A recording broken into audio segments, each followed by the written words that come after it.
አሰላሙ አለይኩም ወራህመቱላሂ ወበረካቱ። ውድና የተከበራችሁ ተመልካቾቻችን እንደምን ሰንብታችኋል? የዛሬው ጀማል አህመድ ሾው ነው ጀምሯል። እንግዳችን የኢትዮጵያ ሙስሊም ወጣቶች ካውንስል ፕሬዝዳንት ኡስታዝ ሃይደር ከድር ነው። ኡስታዝ ሃይደርን ወደ መድረክ ጋብዛለሁ። መልካም ቆይታ እንዲሆን እንመኛለሁ።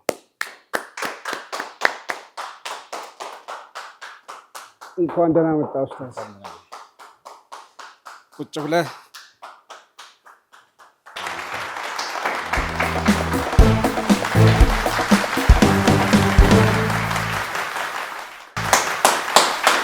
ሰላም አለይኩም ወራህመቱላሂ ወበረካቱ። ውድና የተከበራችሁ ተመልካቾቻችን በነጃሺ ቲቪ የጀማል አህመድ ሾው እነሆ ጀምሯል። ሰዓታችንን ጠብቀን ተገኝተናል። እናንተም አብራችሁ ከኛ ጋር ለመቆየት ስለተገኛችሁ ከልብ እናመሰግናለን።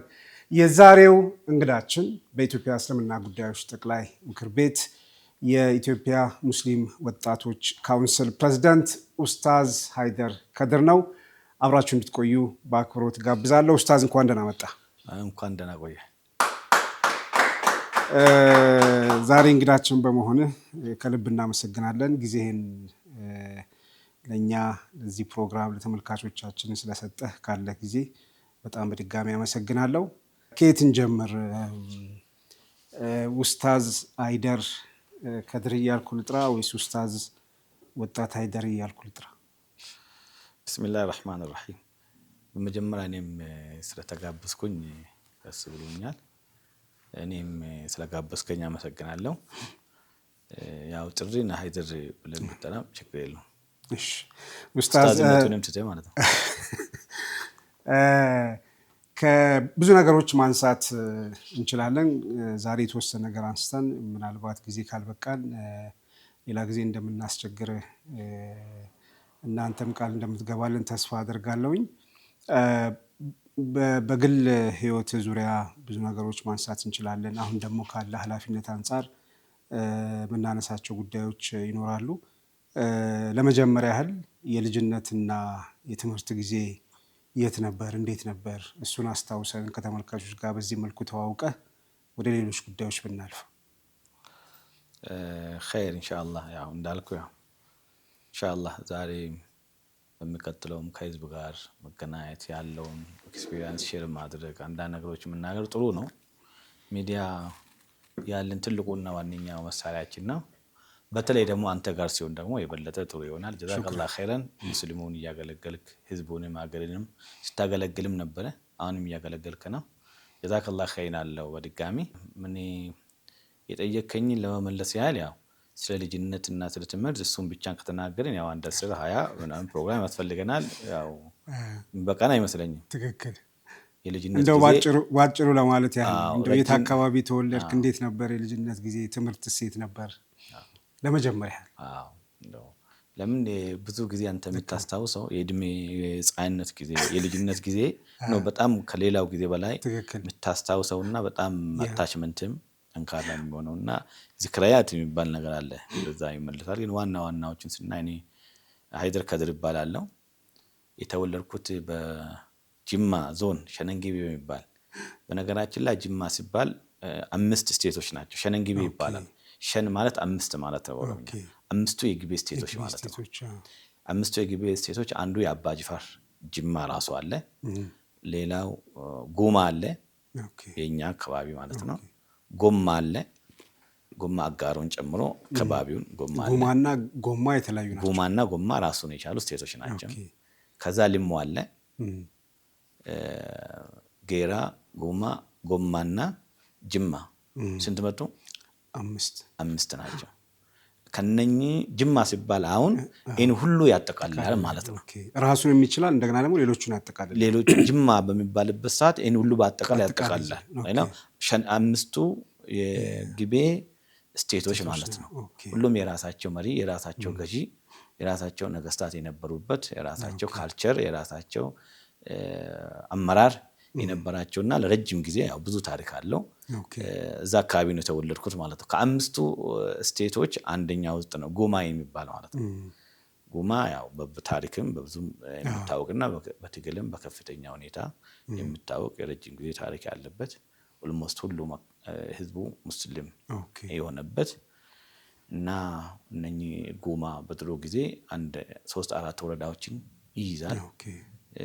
ስግሞ፣ ጋትራ፣ እንደገና ደግሞ ቶባ፣ ደንቢን እነዚህ የድዴሳ ወንዝን ጨምሮ እነኚህን ይይዛል። በዛ በኩል ከደቡቦች ጋር ይዋሰናል። እዛ ነው የተወለድኩት ስግሞ። ከጉማ ደግሞ ስግሞ የሚባል ወረዳ ላይ ነው። አሁን ከ20 አካባቢ ከጅማ ወረዳዎች ውስጥ አንዱ ነው ስግሞ ማለት ነው። ትውልዴም እዛ ነው። ትምህርትም ደግሞ እስከ 8ኛ ክፍል የተማርኩት እዛ ነው። በእኛ ጊዜ ሃይስኩል እዛ አካባቢ አልነበረም። እስከ 8ኛ ክፍል ነበረ። ከ8ኛ ክፍል ከተማርክ በኋላ ወደ አጋሮ ኦልሞስት በዛ አካባቢ ያለው ወደ አጋሮ ነው የሚሄደው። በጅማ ሳይድ ያለው ደግሞ ወደ ጅማ መጥቶ ነው የሚማረው። ብዙ ጊዜ ሃይስኩሎች አልነበሩም። እስከ 8ኛ ክፍል ነው የነበረው። እስከ 8ኛ ክፍል እዛ ነው የተማርኩት። ስግሞ ኤሌመንተሪ ስኩል ማለት ነው። እንግዲህ እዛ ቆይታ ትውልዴም እድገቴም ራሴን እስካቅ ድረስ እዛው ነው። በዛን ሰዓት እኛ ትምህርት ስንማር ቀን ሺፍቱ ግማሽ ግማሽ ነው። ግማሽ ቀን ትማራለህ። ዛሬ ግማሽ ቀን ደግሞ ማን ነው እንደ ዛሬ እስከ 9 ሰዓት ወይ ደግሞ በሁለት ሺፍት አይደለም ማለት አንድ ሺፍት ነበር። አንድ ሺፍት ነበር። ጠዋት ትምህርት እንማራለን። ከሰዓት ደግሞ ቁርአን ነው የምንቀራው። ሺፍታችን ደግሞ ከሰዓት ትምህርት በሚሆንበት ሰዓት ጠዋት ደግሞ ቅራት እንቀራለን።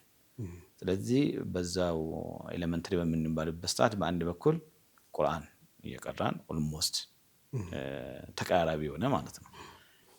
እንደገናም ደግሞ ትምህርትም እየተማርን በተጨማሪም ደግሞ እግር ኳስም እንጫወት ነበረ። ወረዳን ወክለንም በዞን ደረጃ ኳስ ሞክራለሁ ተጫወት ነበር። ወረዳውን በሙሉ ወክለን ነው እንጂ የምንጫወተው እግር ኳስ በደንብ ነው የምንጫወተው። አሁን ያው ታላቅን እንጂ ከኳስ ጋር መረብ ኳስም እንደዛው እንጫወታለን። ቴኒስ አለ፣ ቴኒስ እንደዛው እንጫወታለን። በዛው በጫወታውም በቅራቱም በትምህርቱም ነው ኤሌመንተሪ ላይ በብዛት ያለፈው ማለት ነው። ትምህርት ላይ ከ1 እስከ 8 ያው በደረጃ አንደኛ ነበር የሚወጣው በትምህርት ቤቱ። ጥሩ ውጤት ካስመዘገቡት ውስጥ በእኔ ሚኒስትሪ በሚፈተንበት ሰዓት ከሙሉ ወረዳ ያው እኔ ነው አንደኛ የነበርኩት ማለት ነው። ዩኒቨርሲቲም ቆይታ ኦልሞስት ከኛ አካባቢ ጥቂት ሰዎች ናቸው። ድሮ እንዳሁን ብዙ ተማሪ አያልፍም። ትንሽ ተማሪ ነው የሚያልፈው። ኦልሞስት ከወረዳው 2 3 4 ነው ኦልሞስት ትምህርት ጨርሰው የሚያወጣው አንድ ሰው ምናምን እንደዛ ነው የሚሆነው። እና እድገቴም እንደዛ ነው። እዛው አካባቢ አንድ ወረዳ ውስጥ ማለት ነው። ከዛ 8ኛውን ክፍል እዛ ጨርሰን ወደ አጋሮ ነው የምንሄደው። ወደ አጋሮ በሚሄድበትም ሰዓት አጋሮ ያው ተከራይተህ ነው የምትቀመጠው። ከ2 3 እንደዛ ሆነን ተማሪዎች አንድ ላይ ሰብሰብ ብላችሁ ተከራይታችሁ? ከዛ የሚመጣው ከወረዳ የሚመጣው ከሌሎችም ወረዳ የሚመጡትም አካባቢዎች አንድ ላይ ቤት እንከራይና ቤት ተከራይተን ደግሞ እዛ ቤታችንን ጎጆአችንን ቀልሰን የምናደርጋለን። ትምህርታችንን እንቀጥላለን። እስከ 9 ጀምሮ እስከ 11 ድረስ አጋሮ የተማርኩት። ያው ስግሞ እዛ የትውልድ አካባቢ የነበረውን ሂደትም ቀጥሏል ማለት ነው። ወደዚህም በሚመጣበት ሰዓት ያው ቅራቱም ኦልሞስት ሁሌ አይቀርም። እንደገናም ደግሞ ትምህርቱንም እንደዛው ስፔሻል ክላስ ነበረን። 9ኛ ክፍል በነበርንበት ሰዓት ሴክሽኖች ብዙ ነበሩ። ኤ እና ቢ ሴክሽን አለ። እኔ ቢ ሴክሽን ነበርኩኝ። ስፔሻል ክላስ ተማሪዎች የሚማሩበት ነበረ። እዛ ነው የተማርኩት። እንደዚሁም ደግሞ ቅራትም በዛው ቀጥሏል። በብዛት ደግሞ እዛ ነው የምንቀራው ሃይስኩል ላይ ከመግሪብ እስከ ኢሻ ከፈጅር በኋላ ሼኮችም ጋር እንቀራለን። ዳዕዋም እናደርጋለን። ያው ተማሪ ላይም ብዙ ስራ የጀማ ስራ ታውቃለህ። ሃይስኩል ጀምሮ የጀማ ስራም እንደዛው ይሰራል። ጫወታም እግር ኳሱንም በዛው ከልጆች ጋር እንጫወት ነበር። ለዛ እስከ 11ኛ ከ11ኛ በኋላ 12ኛ ክረምት ወደ ጅማ ሄድኩኝ። ክረምት እዛው ጅማ ቤተሰብ አለ እዛ? የለም፣ ተከራይተን ነው የምንቀመጠው። ከ8ኛ ከወጣን በኋላ ክራይ ስቲል እስካሁንም ድረስ ክራይ ነው።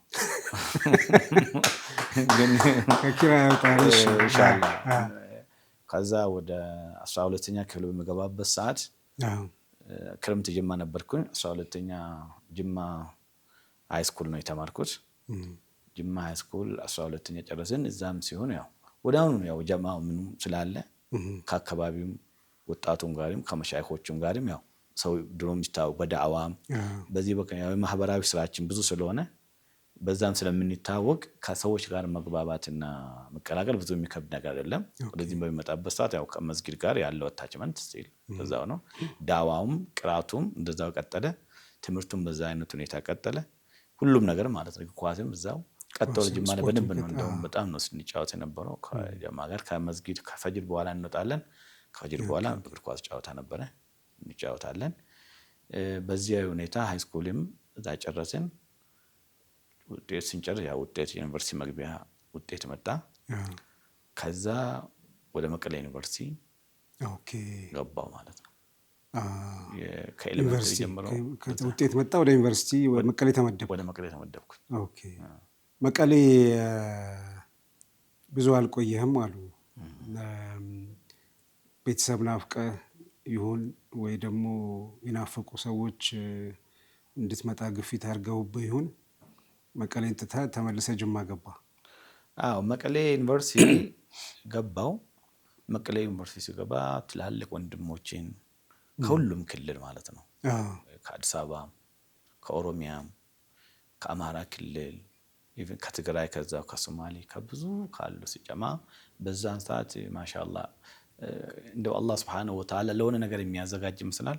ጠንካራ ጥሩ ወጣቶችና እንደዚሁም ደግሞ ዩኒቨርሲቲ በዲናቸው በአካዳሚያቸው ጠንካራ የሆኑ ጀማዎች መጥተው ነበር። በዛ ብዙ ተዋወቅን። ኡስታዝ ካሚል ሸምሱም እዛ ነበር። እዛ ነው እሱም የገባው አንድ ላይ ነው የገባ ነው።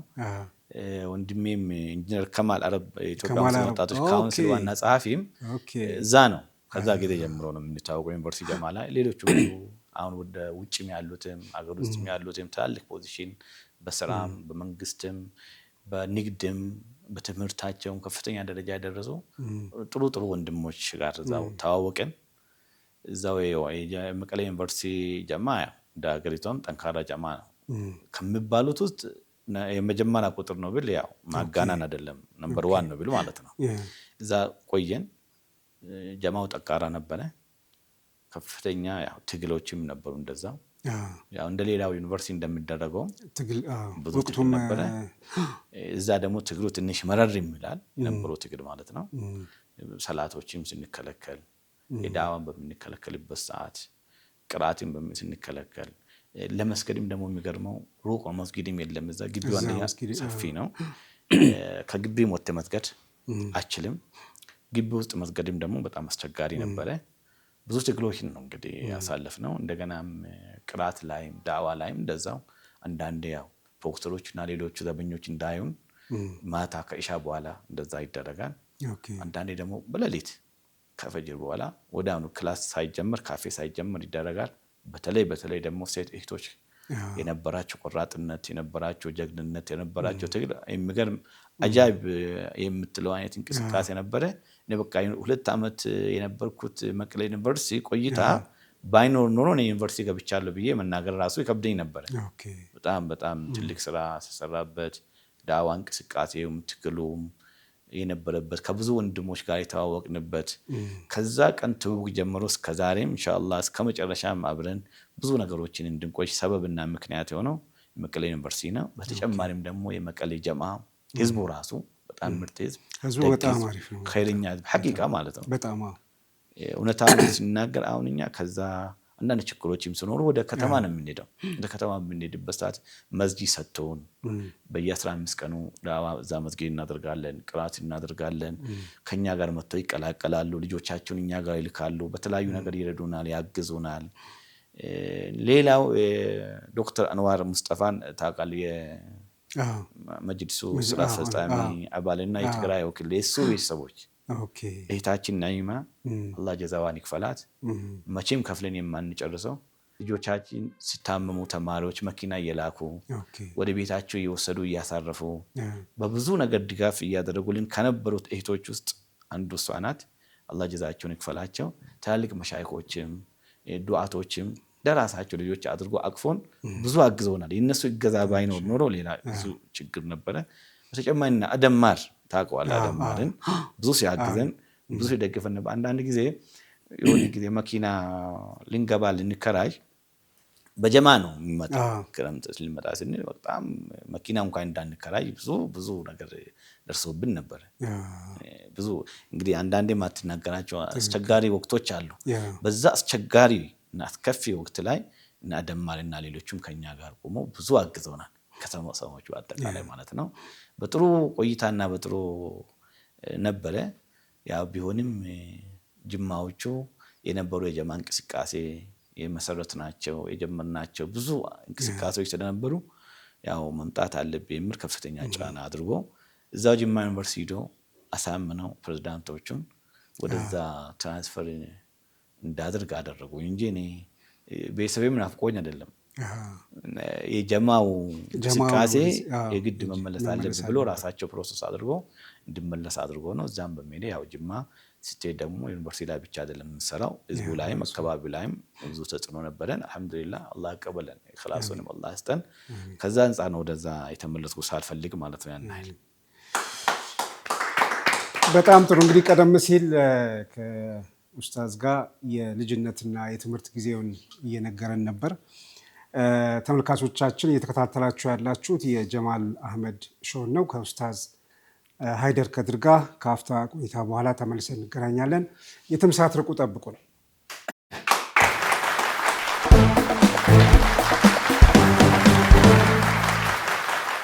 ተመልሰን ተገናኝተናል። እየተከታተላችሁ ያላችሁት የጀማል አህመድ ሾው ነው። ኡስታዝ ከልጅነት ጊዜ ጀምሮ እስከ ዩኒቨርሲቲ ያለውን ህይወት ነገርከን። ጅማ ገባ። ከዛ ጅማ ዩኒቨርሲቲ ውስጥ እና በአካባቢው በጅማ ከተማ የተለያዩ የዳዋ እንቅስቃሴዎች፣ እስላማዊ እንቅስቃሴዎች ስታደርጉ ቆያችሁ። ትምህርት አለቀ። ከዛ ወደ ስራ ዓለም ነው የገባኸው ወይስ ትምህርት በዛው ቀጠልክ? እዛ ጅማ ዩኒቨርሲቲ ቀጠልኩኝ። ትራንስፈር ካረኩኝ በኋላ እዛ ቀጥዬ ትምህርቱ የመጀመሪያ ዲግሪን ጨረስኩ። የመጀመሪያ ዲግሪን ከጨረስኩ በኋላ እዛው ቲቲሲ ኮሌጅ ቲቸርስ ትሬኒንግ ኮሌጅ የመምህራን ኮሌጅ እዛ 1 ዓመት አስተማሪ ሆንኩኝ። መምህር ሆንኩኝ፣ 1 ዓመት አስተማርኩኝ። እሱን ካስተማርኩኝ በኋላ ኦልሞስት ያው ሌላም ብዙ ጉዳዮች ስለሚይዙን አንደኛ የዳዋ ጉዳይ በከፍተኛ ደረጃ የዩኒቨርሲቲ ብቻም ሳይሆን የአካባቢው መስጊዶችን ጀማዎችን ማስተባበር፣ እስላማዊ እንቅስቃሴዎች ላይ መንቀሳቀስ፣ ከጅማም አልፎ ክፍለ ሀገር ላይ ገጠር ላይ በየወረዳው ላይ መንቀሳቀስ፣ በጅማ አጎራባች ያሉ አካባቢዎች ላይም የተለያዩ እንቅስቃሴ ማድረጉ ብዙ ሰዓታችን ብዙ ጊዜያችን ይወስዳል። አዘሴም ታይም ደግሞ ጉዳዩም ደግሞ ከፍተኛ ኃላፊነትም ስለሆነ አሁን ወደዛ ወደ ዳዋው ወደ ህዝባዊ እንቅስቃሴና ያው ማህበራዊ ጉዳይ ላይ ብዙ ኢንጌጅመንታችን ከፍተኛ ስለነበረ ዩኒቨርሲቲ ላይ ኮሌጅ ላይ መቆየቱ ብዙ ጊዜ ሁኔታው አልተመቻቸም። እግረ መንገዳችን ደግሞ ወንድሞችም አሉ ወደ ቢዝነስ ወደ ስራ መገባት አለበት ተብሎም አንዳንድ እንቅስቃሴዎችም ራስን የመቻል ስራ የመስራት በዳዋ እንቅስቃሴ ላይ በዲን እንቅስቃሴ ላይ ያው ራስን መቻል አንዱ አስፈላጊ ስለሆነና ይህን በተለይ ደግሞ ከድሮም ከልጅነታችን ጀምሮ የቤተሰብ የሚና አባቴም ራስን በመቻል ስራ በመስራት ላይ ያው ሞዴል ናቸው። አንድም ቀን አባቴ ሼክ ናቸው፣ ታጋይ ናቸው፣ አብዮተኛ ናቸው። አንድም ቀን ደግሞ ጥገኛ አይደለም በሰው ላይ። አንድም ቀን ራሳቸውን ችለው ነው ዳዋም ሲያደርጉ ኢማምም ሲሆኑ በህይወታቸው አንድም ቀን ደሞዝ ወስዶ አያውቁም ከመስጠት ውጪ ማለት ነው። አንዳንዴ እኔ አድጌ እኔም ራሴን እያወቅሁ ኢቭን ዩኒቨርሲቲም ገብቼ ቅራት ሄዳለሁ። በመሀል 2 ዓመት 3 ዓመት የተለያየ ቦታ ሄዳለሁ። ሲሄዱ ቤት ተከራይቶ ራሳቸውን ችሎ ምግብ ራሳቸውን አዘጋጅተው እንጂ ቀሪያ ሰው ጋር ቁጭ ብሎ ተቀምጦ ቀርቶም አያውቁም ከመጀመሪያም ጀምሮ ማለት ነው። ያው ቤት ውስጥም ያው የምናገውት ነገር አለ። ራስን መቻል ከሰው ምንም ያለ መፈለግና ከመስጠት እንጂ መቀበል አስፈላጊ እንዳልሆነ ሲጀመር ከልጅነታችን ጀምሮ ውስጣችን የሰረጸ ነገር ነው። ዳዋ እንቅስቃሴያችን ላይ እንደዛ ነው። አንድም ቀን ከአንድ ወንድሞች አሉ የሚያግዙን አብረን የሚሄድ የጀማ ከዛ ውጪ በተቋም ደረጃ ደሞዝ ተከፍሎን የማያውቅም፣ አበልም ወስደን የማናውቅም። ረጅም ዓመት ጅማ ላይ ባደረግነው አንድም መስጊድ አንድም መስጂድ ያው ዛሬ ነው የምናገረው ምን የሆነ እስላማዊ ድርጅትም ደሞዝም አንወስድም አበልም ወስደን የምናክም ኢቭን የትራንስፖርትም ተከፍሎን አያውቅም። የዳዋ እንቅስቃሴያችን ደግሞ ከፍተኛ ነው። ብዙዎቻችሁ ታውቃላችሁ። በየድብቅ ነገር አይደለም ማለት ነው። እንቅስቃሴያችን ከፍተኛ ነው። ያን ሁሉ ለማድረግ ሲታይ ያው ራሴን መቻልም አስፈላጊ ስለሆነ በዛ ወደ ስራ ወደ ንግድም አንዳንድ ወደ አክሲዮን ማለት በተለይ ወደ አክሲዮን ስራ ገብተን አንዳንድ ራሴን የመቻል ሂደትም ላይ ነበርን። ያው እዚህ ጋር ራሴን የመቻል እዚህ ጋር ደግሞ ትምህርትም አንዳንድ ያው ከተማርኩኝ በኋላ አክቹአሊ ኮሌጅን አስተምሬ ከዛ በኋላ አቁሜ ማስተርሴን ቀጠልኩኝ እንጂ ትምህርት አልተውኩም። ማስተርሴን ሲቀጥል ግን አብዛኛው ስራ የዳዋና እዚህ እንቅስቃሴ ነው። በዛ ሂደት ላይ ደግሞ ራስን መቻልም ስላለብን ወደ ስራ ገብተናል የሚለውን ለማሳየት ብዬ ነው። ከዛም ያው እዚህም ስራም እየሰራን ዳዋም እያደረግን እዛው ጅማ ዩኒቨርሲቲ የማስተርስ ፕሮግራም ሲወጣ ያው መማርም ትምህርትም ልቀጥል ብዬ ተወዳደርኩኝ፣ አለፍኩኝ። ፈተና አልፌ ኢንቫይሮንመንታል ሳይንስ ኤንድ ቴክኖሎጂ በዛው በማስተርስ ዲግሪ ተማርኩኝ ማለት ነው። ማሻአላህ በጣም ጥሩ። ስላንተ አሁን ብዙ ነገር ማወቅ ችለናል ማለት ነው። የልጅነት የትምህርት የስራ ህይወትም ወደ እንግዲህ ብዙ ነገሮች ቅድም እንዳልከው የልጅነት ጊዜ ውስጥ ገጠመኝህን አሳዛኝ፣ አስደሳች፣ የቤተሰብ፣ የጓደኛ፣ የሰፈር ብዙ ነገር ማውራት እንችላለን። ግን ራሱን የቻለ ጊዜ ይፈልጋል። ዛሬ በተለይ ይህን ያህል ስላንተ ካወቅን ወደ አሁን ወደ አላህ ኃላፊነት እንዴት እንደመጣ ምን እየተሰራ እንደሆነ እሱ ላይ ብናተኩር ጥሩ ይመስለኛል። ኡስታዝ ወደዚህ ኃላፊነት እንዴት ታጨ? እንዴት ይህንን ስራ በኃላፊነት ለመምራት ቻልክ? በምን አጋጣሚ? እንዴት ተመረጥክ? እንዴት ተመረክ ለምለው ያው መጅሊሱ ሪፎርም ካደረገ በኋላ የኢትዮጵያ ሙስሊምን አገለግላለሁ ብሎ ሪፎርም አድርጎ በተወሰነ ደረጃ የተሻለ ተቋምና ቁመና ላይ በደረሰበት ሰዓት ወጣቱን መያዝ አለብኝ፣ ወጣቱ ጋር መድረስ አለብኝ፣ ወጣቱ ላይም ስራ መስራት አለብኝ፣ ለውጥ ሊመጣ የሚችለው በወጣት ነው የሚል ስምምነት ላይ መጅሊሱ የደረሰ ነው የሚመስለኝ። ወጣቱን ማቀፍ እንዳለበትም የገባው መሰለኝ። መጅሊስ ላይ የነበረው ደግሞ የወጣቱ አወቃቀር የወጣቶች የሴቶችና የህፃናቶች በስራ አስኪያጅ ስር የነበረ አወቃቀር ነበረ። ያንን የተዋቀረው በመታረምቡ ላይ የተቀመጠው መጅሊሱ የፈለገው የመጅሊስ በተለይ የመጅሊስ አመራሩ ከዛም ደግሞ የመጅሊስ ፕሬዝዳንቱ ሼክ ሀጂ እነሱ በፈለጉበትና ወጣቱን ኢንጌጅ ማድረግና ወጣቱን ማሰራት በሚፈልጉበት ደረጃ ላይ አልነበረም የነበረው መታደምና አወቃቀሩም እንደዛ አልነበረም። ስለዚህ ነገር ማሻሻል አለብን፣ ጠንካራ ሊሰራ የሚችል አቅጣጫን ይዘን ሊሰራና ሊያሰራ የሚችል አመራር ማምጣት አለብን ብለው ያው ተስማምቶ ከዛ በኋላ ብዙ ኡስታዝ አቡበክርም ከዛ በኋላ እንደነገሩኝ ሼህ ሀጂም እና ኡስታዝ አቡበክርም ይሄን ሁሉ እነሱ ናቸው በኋላ የሚነግሩን። 1 አመት 2 አመት አሰብንበት። 2 አመት ብዙ አወረድን አወጣን። የነበረው አወቃቀሩም በቂ አይደለም፣ የነበረው አደራጀቱም ያን ያህል በቂ ስላልሆነ ድጋሚ ሪፎርም አድርገን ወጣቱን ራሱን በቻለ ሁኔታ በተደራጀ ሁኔታ ሁሉንም በሚያቅፍ ሁኔታ ማደራጀት አለብን ብለን 1 አመት 2 አመት አስበንበታል። ስለዚህ ይሄንን ያሰብነውን ይሆናል የምንለውን አወቃቀርን እናንተ ገብታችሁ ብትመሩ ጥሩ ነው የሚል ሐሳብ አቀረቡን። መጀመሪያውን ሐሳብ እኔ ያቀርም የመጅሊሱ ፕሬዝዳንት ሼካችን ሼክ ሀጂ ኢብራሂም ናቸው። ይሄንን ሐሳብ በሚያቀርቡበት ሰዓት እኛ ያው እኔ ውጭ ላይ ነው የነበርኩት፣ ቤተሰቦችም ወደዛ ነው የነበሩት። እዛም ደግሞ ሰባዲን ዛይም ዩኒቨርሲቲ ቱርክ ኢስታንቡል ላይ ኢስላሚክ ፋይናንስ እየተማርኩኝ ነበር። ኦልሞስት ማስተርስ 2ኛ ማስተርስ እዛ ጀምሬ እየተማርኩ ባለውበትና ለረፍት እዚህ በመጣውበት ሰዓት ላይ ይሄንን ጥያቄ እንደዚህ ያስበናል፣ እናንተ ደግሞ መታችሁ አመራር ላይ ብትሆኑ የሚለውን ነገር ሹራ አድርገን ተመካክረናልና ምን ትላላችሁ የሚል ሐሳብ ሲያቀርቡልን እኛ ከራሴ ከግሌ መንጻርም እኔ እዚህ የለውም ወደ ውጭ ነው እየተማርኩ ያለሁት ቤተሰቦችም እዛ ነው ያሉት እንደገና ደግሞ ከመጅሊስ ጋር ማውን መስራት ያን አይል ፍላጎት የለንም በግልጽ ማለት ነው እኛ መጅሊስን መደገፍ መጅሊስ በሚችለው አቅጣጫ እንጠናከር ማድረግ እናንተን ማገዝ ባለን አቅም ባለን ችሎታ እንጂ እኔ ራሴ ንግድ ነግዳለሁ ውጪ ላይ ይማራለሁ ዳዋ ደግሞ አድርጋለሁ እኔ በራሴ በዳዋው ስፔሻላይዝ አድርጌ በዛው መቀጠል እንጂ ያለብኝ መጅሊስ ላይ መጥቼ መስራት ኤክስፒሪየንስም የለንም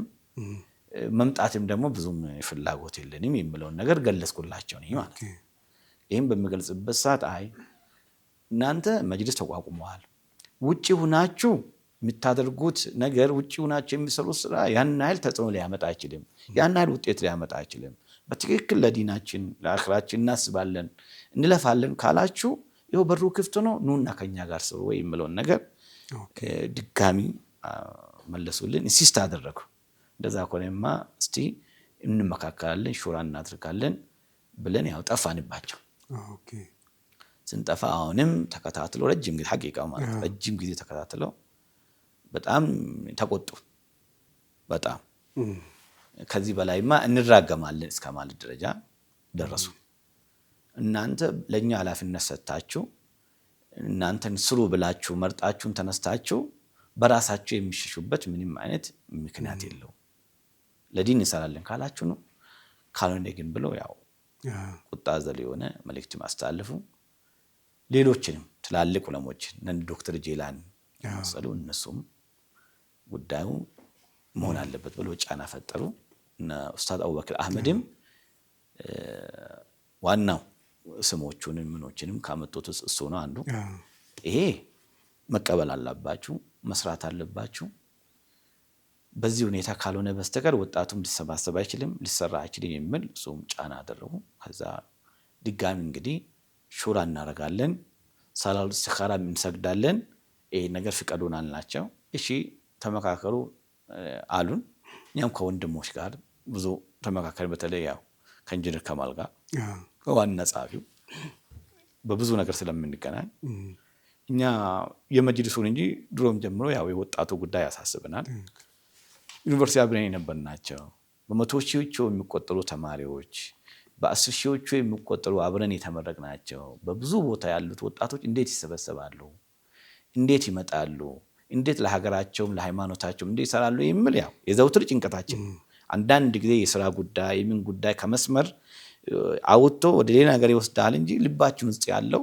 ሌላው የምንሰራቸው ነገር በሙሉ እግረ መንገድ ነው አስሉ የኛ መስራት የሚፈልገው ህዝቡን ማገልገልና ዲኑን ማገልገል ነው ራስን መቻል አንዳንድ ነገሮች ግን ወደ ሌላ ነገር ይወስዳል ያ ውስጣችን አለ ሁሌም እንመካከራለን እናያካለን ከዛ እንግዲህ እኛ ይሄ ሁሉ ጀማ ረጅም ዓመት ተንቀሳቅሰን ብዙ ወንድሞችን ብዙ ወጣቶችን አፍርተናል ዩኒቨርሲቲ ላይ ሁሉ ጊዜ አሳልፈናል ሼክ በሪክ ደረጃ ብዙ አቋቁመናል አሁን ይሄ ሁሉ ተበትነው እየቀረ ባለበት መጅሊሱ ሲጋብዘን ደግሞ እምቢ ማለት ጥሩ አይደለም አሁን ካልሰራን እድሜም ይሄዳል ኦፖርቹኒቲም እድሎችም ደግሞ ተደጋጋሚ አይመጡም እነሱም ደግሞ በዚህ ደረጃ ጫና ከፈጠሩብን እስቲ ብንሞክረው ብንሰራው ይሻላል የሚል ነገር ያው መጨረሻ ላይ ሹራ አድርገን አገር ውስጥም ካሉት ውጭም ካሉት ከትላልቅ መሻይኾችም ከትላልቅ ወንድሞችም ሜዳ ላይ ያሉ ወንድሞች ኦልሞስት ሁሉንም አማከርናቸው አይ ብትቀበሉ ብትሰሩ የተሻለ ነው የሚል ነገር ያው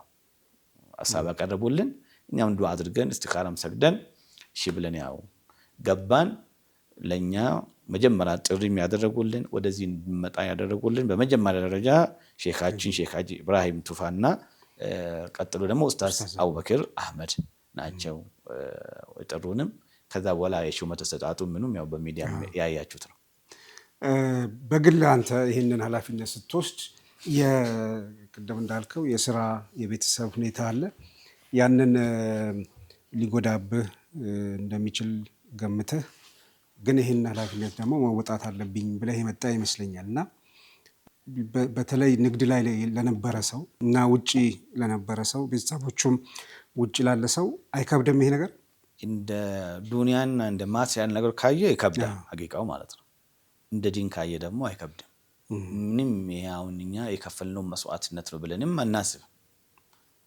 ለዲን ከዚህ በላይ ይከፈላል። የሙኑና አለይከ አን አስለሙ ቁል ላ ተቡኑ አለየ ኢስላመኩም በሊላሁ የሙኑ አለይኩም አን ህዳኩም ሊልኢማን ይላል። የሙኑና አለይከ አን አስለሙ ሰዎች ሊመጻደቁብህ ይፈልጋሉ ወይ አለ አላህ በቁርአን። አን አስለሙ ሙስሊም ስለሆኑ ሊመጻደቁ ይፈልጋሉ ወይ አለ። ቁል ላ ተቡኑ አለየ ኢስላመኩም በኔ ላይ ሙስሊም በመሆናችሁ ለዲን በመስራታችሁ አትመጻደቁ አለ። በሊላሁ የሙኑ አለይኩም አን ህዳኩም ሊልኢማን ሊመጻደቅ የሚገባው አላህ ስብሓነሁ ወተዓላ ነው። ኢማን በመስጠት ሙስሊም በማድረግ ለዲን እንዲሰራ በማድረግ መንገዱን ያገራል የመረጠ አላህ ነው እንጂ የሚመሰገነው መመጻደቅም ካለበት አላህ እንጂ እነሱ አይደሉም አለ አላህ ስብሓነሁ ወተዓላ። እኛ ለዲን ሰርተናል እንደዚህ መስዋዕት ከፍለናል ብለን የምንናገረው ምንም ነገር የለም። ሐቂቃው ማለት ነው የሚመሰገነው አላህ ነው። እሱም ደግሞ አላህ ከተቀበለን ነው ነገ የውመል ቂያማ ሰርተናል የምንለው ማለት ነው። ግን አላህ ንያችንን ካስተካከለልን ስራችንም ከተቀበለን አላህ ፊት ነገ የሚታየው ሲሆን ሰርተናል መስዋዕት ከፍለናል የምንለው ነው። ከዛ ውጪ ግን እኔ እዚህ ቁጭ ብዬ በመኪና እየሄድኩኝ ቤተሰቦቼ ከቱርክ መጥቶ ሊሆን ይችላል እኔ ቢዝነሱን ለሆነ ጊዜ ልተው ይችላለሁ። ያን ነገር ግን እንደመተው አይደለም መስዋዕት እንደመክፈል አልቆጥርም። ይሄ ነገ አላህ ፊት የሚታወቀው ነው። ግን ያው እንደ ሰውኛ ግን የሆነ ነገር ስትይዝ አንድ ነገር ሚስ ማድረግ ይኖራል። እንደ ድሮ አይደለም። ኦልሞስት ያንን ለጊዜው ገታ አድርገናል። ስራዎችንም ትተን ኢቭን የዳዋውንም ስራ ማለት ከሁሉም በላይ ደግሞ ዑምራ የምንሄደው ራሱ ማለት ነው ሐረምን ኦልሞስት ለአንድ ዓመት አካባቢ አልሄድኩም። እሱ ነው ከሁሉም በላይ ማለት ነው። ሌላ ጊዜ ወደ አንዳንድ ቦታ ቪዚት እያደረግክ ትሄዳለህ፣ በማል ታደርጋለህ። ያንንም እየሄድን አይደለም። እሱ ነው አንዱ ማለት ነው። ተውኩኝ ካልኩኝ ግን ለህዝብ መስራት ለዲን መስራት ደግሞ ከግል ኢባዳ ይበልጣል ከምለው ነው። ስትመጣ አንዳንድ ነገር ሚስ ታደርጋለህ። ያን ነገር አክቹአሊ ሚስ ማድረግ አይባልም። አላህ ከተቀበለንና ለአላህ ብለን ከሰራን አላህ ጊዜያችን ውስጥ በረካ ያደርግልናል። የተሻለና የበለጠም በዱንያም በአኺራም ይሰጠናል ብለን እናስባለን ኢንሻአላህ። ጥሩ እንግዲህ ተመልካቾቻችን እየተከታተላችሁ ያላችሁት የጀማል አህመድ ሾን ነው። ኡስታዝ ሃይደር ከድር የዛሬ እንግዳችን ነው። የትም ሳትርቁ ጠብቁን። ከአፍታ እረፍት በኋላ ተመልሰን እንገናኛለን።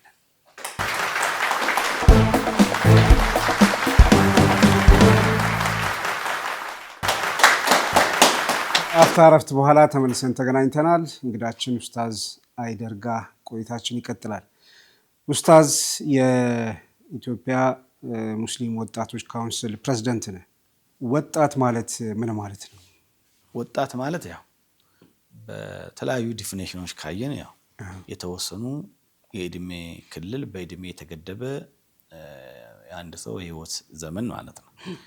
አላህ በተከበረ ቁርአን ውስጥ ምን ይላል? ወለዚ ኸለቀኩም ሚን ضعفን ثم جعل من بعد ضعف قوة ثم جعل من بعد قوة ضعفا وشيبا ይላል። አላህ ነው እናንተን የፈጠራችሁ ይላል።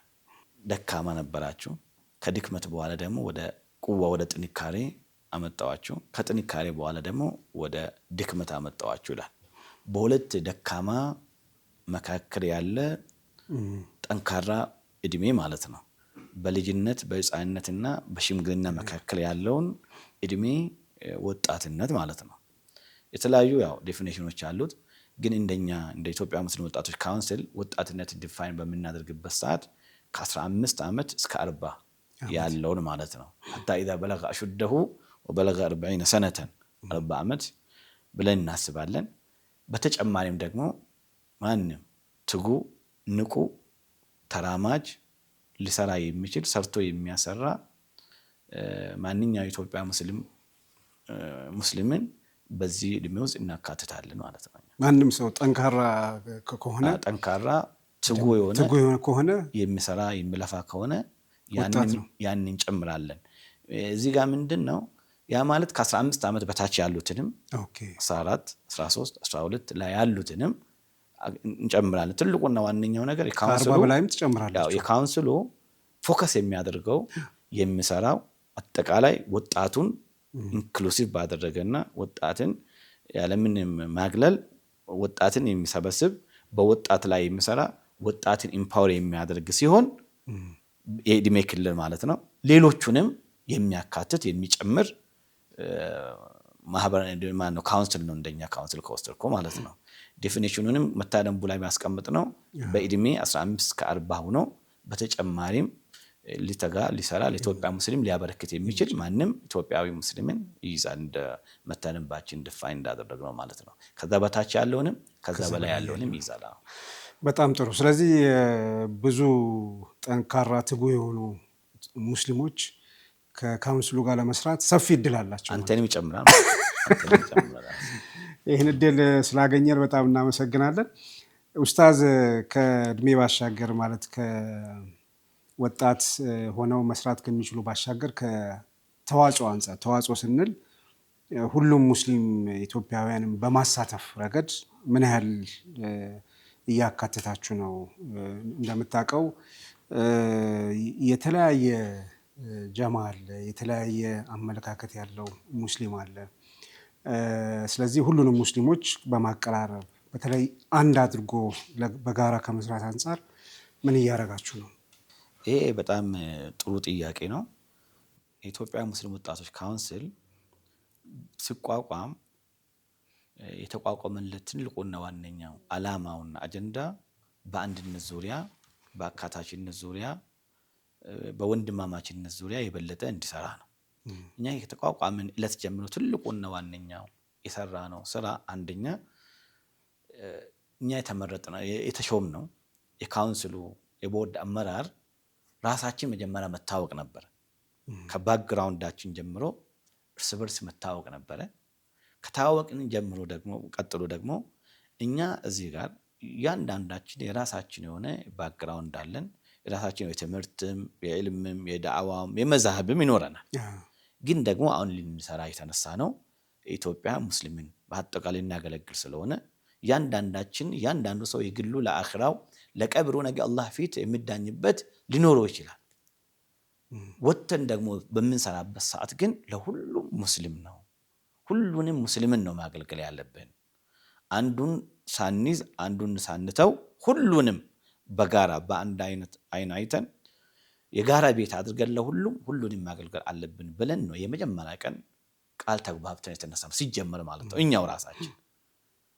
መታደንባችንም የቀረጽነው በዛው መሰረት ነው የዳዋ እንቅስቃሴያችንም የአዳይቱንም የመዋቅሩንም የአወቃቀሩንም የጀመርነው ሁሉንም እንቅስቃሴያችንን መነሻ አድርገን ይሄንን አንድነትን መነሻ አድርገን ነው የተነሳ ነው ለዚህም ራሳችን ከታወቅን በኋላ ሁለተኛ ላይ ያደረግነው ምንድነው ትላልቅ ወንድሞች ትላልቅ ጀማዓቶች አሉ በአዲስ አበባ ላይም ሌሎችም ላይ ማለት ነው እዚህ እነሱ ጋር መታወቅ ነበረ እነሱ ጋር ሄደን በስም ሊጠቅስልኝ ይችላል ሁሉንም ጀማ ኦልሞስት ማለት ነው ሁሉንም ጀማ ጋር ሄደንና ስለ ካውንስሉ ስለ ተቋቋምንለት ዓላማ ስለ ራሳችን ስለ ግላችንም ነገርናቸው እኛ እዚህ እንደ አመራርም የመጣ ነው ካውንስሉም የተቋቋመው ሁሉንም የኢትዮጵያ ሙስሊምን ለማገልገል ነው ሁሉንም ላ ኢላሃ ኢላላህ ሙሐመዱር ረሱሉላህ ሰለላሁ ዐለይሂ ወሰለም ያለም በሙሉ ለማገልገል ነው የመጣ ነው እኔ ሙስሊም ነኝ ያለ ሰው በሙሉ ሙስሊም ነው የሰገደ ሰው በሙሉ ሙስሊም ነው ነብያችን አለይሂ ሰላም من صلى صلاتنا واستقبل قبلتنا واكل ذبيحتنا فذلك المسلم الذي له ذمه الله وذمه رسوله የሰገድነውን ሰላትን የሰገደ ሰው ያረድነውን የበላ ሰው ወደ ቅብላችን ዙሮ የሰገደ ሰው ሙስሊም ብሎ ማለት እሱ ነው አሉ በአላህና በመልእክተኛው ጥበቃ ስር ያለ ሰው እሱ ነው አሉ ሙስሊም ማለት እኛ ጋር ይሄ ነው ስለዚህ ሁሉንም ሙስሊምን ነው የምናገለግለው የማንም ሰው የማንም ጀማዓ የማንም ቡድን አገልጋይ አይደለንም የማንንም ቡድን ጉዳይ አስፈጻሚም አይደለንም ከሁሉም ቡድን ከሁሉም ጀማዓ ጋር ግን እንሰራለን የማንንም ጀማዓ ካልግና ቡድን ግን አይደለንም የሚለውን ነገር ለሁሉም ገልጸናል ሐቂቃው ማለት ነው ሁሉም ጋር ሄደናል ከጫፍ እስከ ጫፍ ያለው ማለት ነው አሉ የተባሉ ትላልቅ መስጊዶችንም በአዲስ አበባ ላይ ያሉ ጀማዓዎችንም ሄደን በአካል ተቀራርበን ተገናኝተን ነግረናቸው አውርተን በጥሩ ሁኔታ ተነጋግረናል በጣም የሚገርመውና ደስ ያለን ሁሉም ጋር በምንድበት ሰዓት ይህን ሀሳብ አንድም የተቃወመ ሰው የለም ሁሉም ጀማዓ ምንድነው ያለ ልክ ሁላችንም በየግላችን በየአካባቢያችን መስጊድ አለን መድረሳዎች አሉን፣ የራሳችን ኮሌጆች፣ ዩኒቨርሲቲዎች አሉን። አሁን እየፈለግን ያለነው ዋና የምንፈልገው በአንድ ጥላ ስር የሚሰበስበንና በአንድነት የሚያሰራን የምንፈልገውና እኛም እንደ ኢስላም የጋራ ነገሮቻችን በጣም ብዙ ናቸው። መነሻችንም መድረሻችን አዛኝ ነው ዘዴ ኢስላም ነውና በዚህ ጥላ ስር አንዱንን ተሰብስበን ለዲንም ይሁን ለሀገርም ብዙ የምናበረከተው አስተዋጽኦ ስላለ እናንተ በዚሁ ቀጥሉ፣ እንረዳችኋለን፣ እናግዛችኋለን፣ ከናንተ ጋር ነን ብሎ ነው ሁሉ በአንድ ድምፅ አንድ ላይ እንደተመካከሩ አይነት ነገር ነው ሐቂቃ መልስ የመለሱልን። ከስንነሳ መነሻችን ይሄ ነው። በራሳችንም ተነጋገርን፣ ጀማዓቶችም ጋር ሄድን፣ ሁሉም ህዝብ ጋር አነጋገርን። ከዛም በኋላም ደግሞ በእያንዳንዱ እርምጃችን በእያንዳንዱ እንቅስቃሴያችን በየክልሉ በምንሄድበትም በየክልሉ በምናቋቁምበትም ሰዓት ይህን አቋማችንን በግልጽም ስንናገር ነበረ። በአሰራርም ደረጃም ደግሞ ያንኑ ተከትለን አካታችነትን ተከትለን አንድነትን ተከትለን ነው ስንሄድ የነበረው። በዚህ ሂደታችን ላይ እንደ ሰው መላእክቶች አይደለንም። ስህተቶች ሊኖሩ ይችላሉ፣ አንዳንድ ያልተሟሉ ነገሮች ሊኖሩ ይችላሉ። እሱን ግራጁዋሊ ቀስ በቀስ ልናስተካክል እንችላለን እንጂ በመሪ ደረጃ የምንከተለው የምንሄደው ይሄንን ነው። በሙስሊሞች መካከል ያለውን አንድነትን ይበልጥ ለማጠናከር በሙስሊሞች መካከል ያለውን አንድነትን የበለጠ እንዲጠናከር ማድረግ ትብብሩንም የበለጠ እንዲያድግ እንዲያጎለብት የማድረግ ዋነኛው ዓላማችን ነው። ይሄንን ይዘን ነው እየሄድን ያለነው። በዚህ ዙሪያ እንኳን እኛ ጋር ምንም አይነት ያልጠራ ሐሳብ የለንም። ሐሳባችን ግልጽ የጠራ እና ለሁሉም ግልጽ የሆነ በመታደንባችንም ላይ ያስቀመጥን በሂደታችንም ላይ ያደረግን በየስራችንም ደግሞ በየአካባቢ የሄድነውም የሰራነውም ነገር ደግሞ ይህን የሚያረጋግጥ አካሄድ ነው። ይሄን ነው አሁንም ነገም ከነገ ወዲያም ስራችን የኢትዮጵያ ሙስሊሞችን በአንድ ጥላ ስር መሰብሰብ በዘር በብሔር በአስተሳሰብ ሳይለያዩ በላ ኢላሃ ኢለላህ ጥላ ስር ተጋምዶ ለዲናቸውም ለሀገራቸውም እንዲያገለግሉ የሚል ስር የሰደደ አቋም እንደዚህም ደግሞ ተግባርን ነው እየሰራን ያለነው። ለዚህም ማሳያ ካየ ሁሉም ቦታ ትንሽ ሰሜን ጋር ወደ ሰሜኑ ሄደናል፣ ወደ ደቡብ ሄደናል፣ ወደ ምስራቅ አገራችን ክልል ሄደናል፣ ወደ ምዕራብ አገራችን ክልል ሄደናል። ይህንን ነው ለሁሉም ስንገልጽ የነበረው። እኛ በተፈጥሮ ሰው የተለያየ ቋንቋ፣ ብሔር፣ የተለያየ ጎሳ ሊኖረን ይችላል። አላህ በቁርአኑ ጠቅሷል። ያ ማለት በእኛ አንድነትና ወንድማማችነት ላይ ተጽዕኖ ያመጣል ማለት አይደለም። ኢና ኸለቅናኩም ሚን ዘከሪን ወኡንሳ ወጀዐልናኩም ሹዑበን ወቀባኢል ሊተዓረፉ ኢነ አክረመኩም ዒንደላሂ አጥቃኩም። ከኛ ውስጥ በላጫችን አላህን ሱብሓነሁ ወተዓላ የሚፈራ ነው። መን በጠአ ቢሂ ዐመሉሁ ለም ዩስሪዕ ቢሂ ነሰቡሁ። ስራው ወደኋላ ያስቀረው ሰው ዘሩ፣ ብሔሩ፣ ጎሳ ወደፊት አያስቀድመው። ያ የተፈጥሮ ልዩነት የአቂዳና የአስተሳሰብ ልዩነት ማምጣት አይችልም። ኢስላም ቢላል ኢብን ረባህ የሀበሻውን ልጅ ከሀበሻ ወስዶ ሰልማን አልፋሪሲን ከፉርስ ወስዶ እነ ሱሀይብን ከሮም ወስዶ እነ አቡበክር እነ ዑመር እነ ዑስማን እነ ዓሊ እነ ኻሊድን ከቁረይሾች አንድ ላይ ሆኖ በአንድ ጥላ ስር ያሰለፈ ዲን ነው ዲን አልኢስላም። አብል ኢስላሙ ላ አበ ሊ ሲዋሁ ኢዘ ፍተኸሩ ቢቀይሲን አው ተሚምን ይላል ገጣሚው። እኔ አለኝታዬ ማንነቴም ኢስላም ነው። ኢዘ ፍተኸሩ ቢቀይሲን አው ተሚሚ ሰዎች በጎሳቸው የቀይስ የተሚም የቁረይሽ ኤከሌ ብሎ እንኳን ቢፎካከሩና በዛ መታወቅ ቢፈልጉ እኔ ማንነቴም መገለጫዬም እስላም ነው ብሎ ነው የተናገረው። ያ ልዩነታችን እንዳለ ሆኖ ትልቁና ዋነኛው ማንነታችን ግን እስላም ነው። በዛ ጥላ ስር መሆን አለብን የሚለውንና የነበረውን ማጠናከር። ይህም የተለያዩ አስተሳሰቦች መዛሃቦች ይኖራሉ። ከድሮም ዛሬም ነገም ይቀጥላል። ወሊኩልን ውጅሃቱ ወሙወሊሃ። ለዚህም እነዚህ የመዛሃብ ልዩነቶች አስተሳሰብ ልዩነቶች የሃይማኖት ልዩነቶችን ሊያመጣ አይችልም። እኛ ዘንዶ ዘዴ ሙስሊሞች ነን። ወደ አንድ ቅብላ ነው የምንዞረው።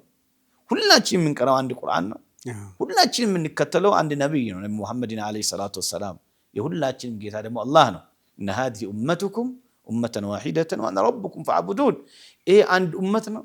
መመሪያውም አንድ መመሪያ ነው። ሸሪዓውም አንድ ሸሪዓ ነው። ከሁሉም በላይ ደግሞ ወአነ ረቡኩም ፈዕቡዱን፣ እኔ ጌታችሁ ነኝ እኔን አምልኩኝ አለ። ወአነ ረቡኩም ፈተቁን፣ እኔ ጌታችሁ ነኝ እኔን ፍሩኝ አለ። ስለዚህ በዚህ ጥላ ስር ሁሉንም ሙስሊም ወንድማማቾች አድርገን ነብያችን አለይሂ ሰላም አልሙስሊም አኹል ሙስሊም፣ አንድ ሙስሊም ለሙስሊም ወንድሙ ነው አሉ። አልሙእሚኑ ሊልሙእሚኒ ከልቡንያኒ የሹዱ በዕዱሁ በዕደን። አንድ ሙእምን ለሌላው ሙእምን እንደ አንድ ግንባታ ነው። ከፊሉ ከፊሉን ያጠናክራል አሉ ነቢያችን አለይሂ ሰላም። መሰል ሙእሚኒነ ፊ ተዋዲሂም ወተራሑሚሂም ሙእሚኖች ሙስሊሞች ሲዋደዱ ሲተሳሰቡ ሲተዛዘኑ ፊ ተዋዲሂም ወተራሑሚሂም ከመሰሊል ጀሰዲል ዋሂድ አሉ። እዚህ ጋር ደግሞ እንደ አንድ አካል ናቸው አሉ። እግር ሲመታ ወይ አፍንጫ ሲመታ አይነ ያነባ አይደለም። ሌሊት እንኳ እንቅልፍ እግር ሲታመም ወይ ራስ ምታት ሲይዝ እንቅልፍ አተኛም። ሙስሊሞች እንደዚህ ናቸው አሉና ነቢያችን አለይሂ ሰላም ለኛ አሳልፈዋልና በዛ ጥላ ስር ሆነን እኛ ሁሉንም ሙስሊም በአንድ አይን ማገልገል ነው። ከዛ በተረፈ ግን በሐሳቡ በዒባዳው በአቂዳው ነገ አላህ ፊት ሁሉ ሰው የሚዳኘው ቁርአን ግልጽ ነው፣ ሐዲስ ግልጽ ነው። ነቢያችን አለይሂ ሰላቱ ወሰላም ተረክቱኩም ዐለል መህጀቲል በይዳ አሉ። ግልጽ በሆነ በሚያበራ መንገድ ላይ ትቻችሁ ይጃለዋል። ያንን መረጃ የመፈለግ ያንን የመከተል የሁሉም ሙስሊም ግዴታ ነው። ሂሳብ የሚሰጠው ደግሞ ማን ነው? ነገ አላህ ሱብሓነሁ ወተዓላ ፊት ነው። አንድ ሰው እስከሰገደ ድረስ እኔ ሙስሊም ነኝ እስካለ ድረስ ወንድሜ ነው። በኔ ላይ ያለው ግዴታ በሱ ላይ አለ፣ በሱ ላይ ያለው ግዴታ በኔ ላይ አለ። በዛ ጥላ ስር ሆነን እኛ የጋራ ሃይማኖታችንን ዲናችን እንድናገለግል በተጨማሪም ደግሞ ለሀገራችን እንድንቆም ነው እየሰራን ያለ ነው ማለት ነው። ማሻአላህ የእናንተ ካውንስል አሁን ከነገርከኝ አንጻር ትልቅ ኃላፊነት አለበት፣ ትልቅም ተስፋ ይታየኛል። እኔ በግሌ በተለይ በተለያየ ቦታ እና በተለያየ አካላት ያለ ልዩነትን አንድ ከማድረግና ከማጥበብ አንጻር ብዙ ስራ ይሰራል። ለወደፊት ለሙስሊሙ አንድነት ላይ ትልቅ ተስፋ የተጣለበት ካውንስል ይሆናል ብዬ አስባለሁ። ከዚህ አንጻር አሁን በአጭር ጊዜ ውስጥ ከሰራችሁት ስራ በተለያየ ቦታ ሄዳችሁ ሙስሊሙን ለማሰባሰብ ለማደራጀት ትልቅ ስራ ሰርታችኋል። ከዚህ አንጻር ምን ታዘባችሁ? ምን አያችሁ? ወጣቱ ላይ ምን አነበባችሁ? በሚታየው ወይ ደግሞ በምንሰማው ልክ ነው ያለው ልዩነት ወይስ አይደለም? ወይስ ደግሞ ያም ልዩነት ቢሆን ሰው ልዩነቱን የግድ አጥብባ እንትን ወደ አንድ አምጣ አይባልም። ልዩነቱን ጠብቆ ግን ለአንድነት ለእስልምናው መስራት አለበትና እዛ ላይ ያያችሁት ነገር ምን አለ? ምንስ እንድሰሩ እናንተ ላይ የፈጠረው ጫና ምን መስራት እንዳለባችሁ የጠቆማችሁ ነገር አለ? ከዚህ አንጻር እንደው በስፋት እንድትነግረኝ እፈልጋለሁና ካፍታ ረፍት በኋላ ተመልሰን በዚህ ላይ ምላሽ ብትሰጥበት።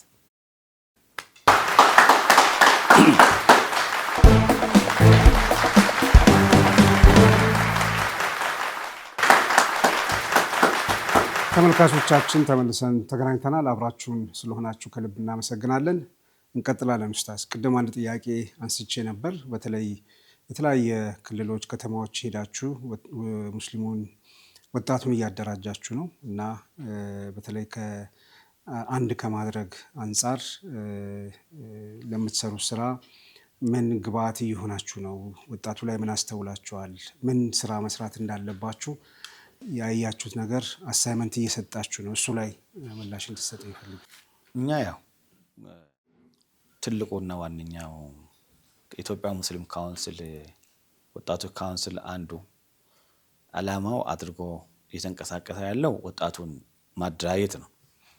ወጣቱን ማደራጀትና ወጣቱን ማብቃት ነው። እንደዚሁም ወጣቱን ማንቃት ነው። የተደራጀ የበቃና የነቃ ወጣት ለዲኑም ለሀገሩም ኃላፊነት ወስዶ ይሰራል። ያልተደራጀ ያልበቃ ለተለያዩ ነገሮች ማኒፕሌት ይደረጋል። ዲኑም በትክክል አይረዳም፣ ስለ ሀገሩም በትክክል አይገነዘብም። በአካባቢውም በሀገሩም ላይ ጫና ነው የሚሆነው እና ያንን እኛም የበኩላችንም አስተዋጽኦ ልናበረክት ወጣቱን ለማደራጀት ነው የተቋቋም ነው። ያው ከስሙም እንደምንረዳው ማለት ነው። ይህን ለማደራጀት በሚነሳበት ሰዓት ደግሞ ያው ሀገራችን ሰፊ ነው፣ ብዙ ክልሎች አሉት። አዲስ አበባ ላይ ያለ ብቻ አይደለም ወጣቱ፣ አብዛኛው ወጣት ያለውም ክፍለ ሀገር ላይ ነው ያለው፣ ክልል ላይ ነው ያለው። ስለዚህ እኛ ፕላናችን በምናወጣበት ሰዓት ያለውን የመጅሊስን ማወቃቀር ተጠቅመን በክልል ላይ ወጣቶችን ማቋቋም አለብን ብለን ወጣቶችን ማደራጀት አለብን ብለን ነው የተንቀሳቀስ ነው። ስንሄድ ብዙ የታዘብናቸውና ያየናቸው ነገሮች አሉ። አንደኛ የኢትዮጵያ እስልምና ጉዳይ መጅሊስ ማለት ነው በአጠቃላይ ምንም እንኳን እድሜው የ50 ዓመት አካባቢ እድሜ ቢኖረውም ረጅም ጊዜ ቢቆይም የታሰበውን የተፈለገውን ያህል አልተደራጀም፣ አልተዋቀረም። መዋቅሩ ኢላይ እንጂ ያለው እስከታች አልደረሰም።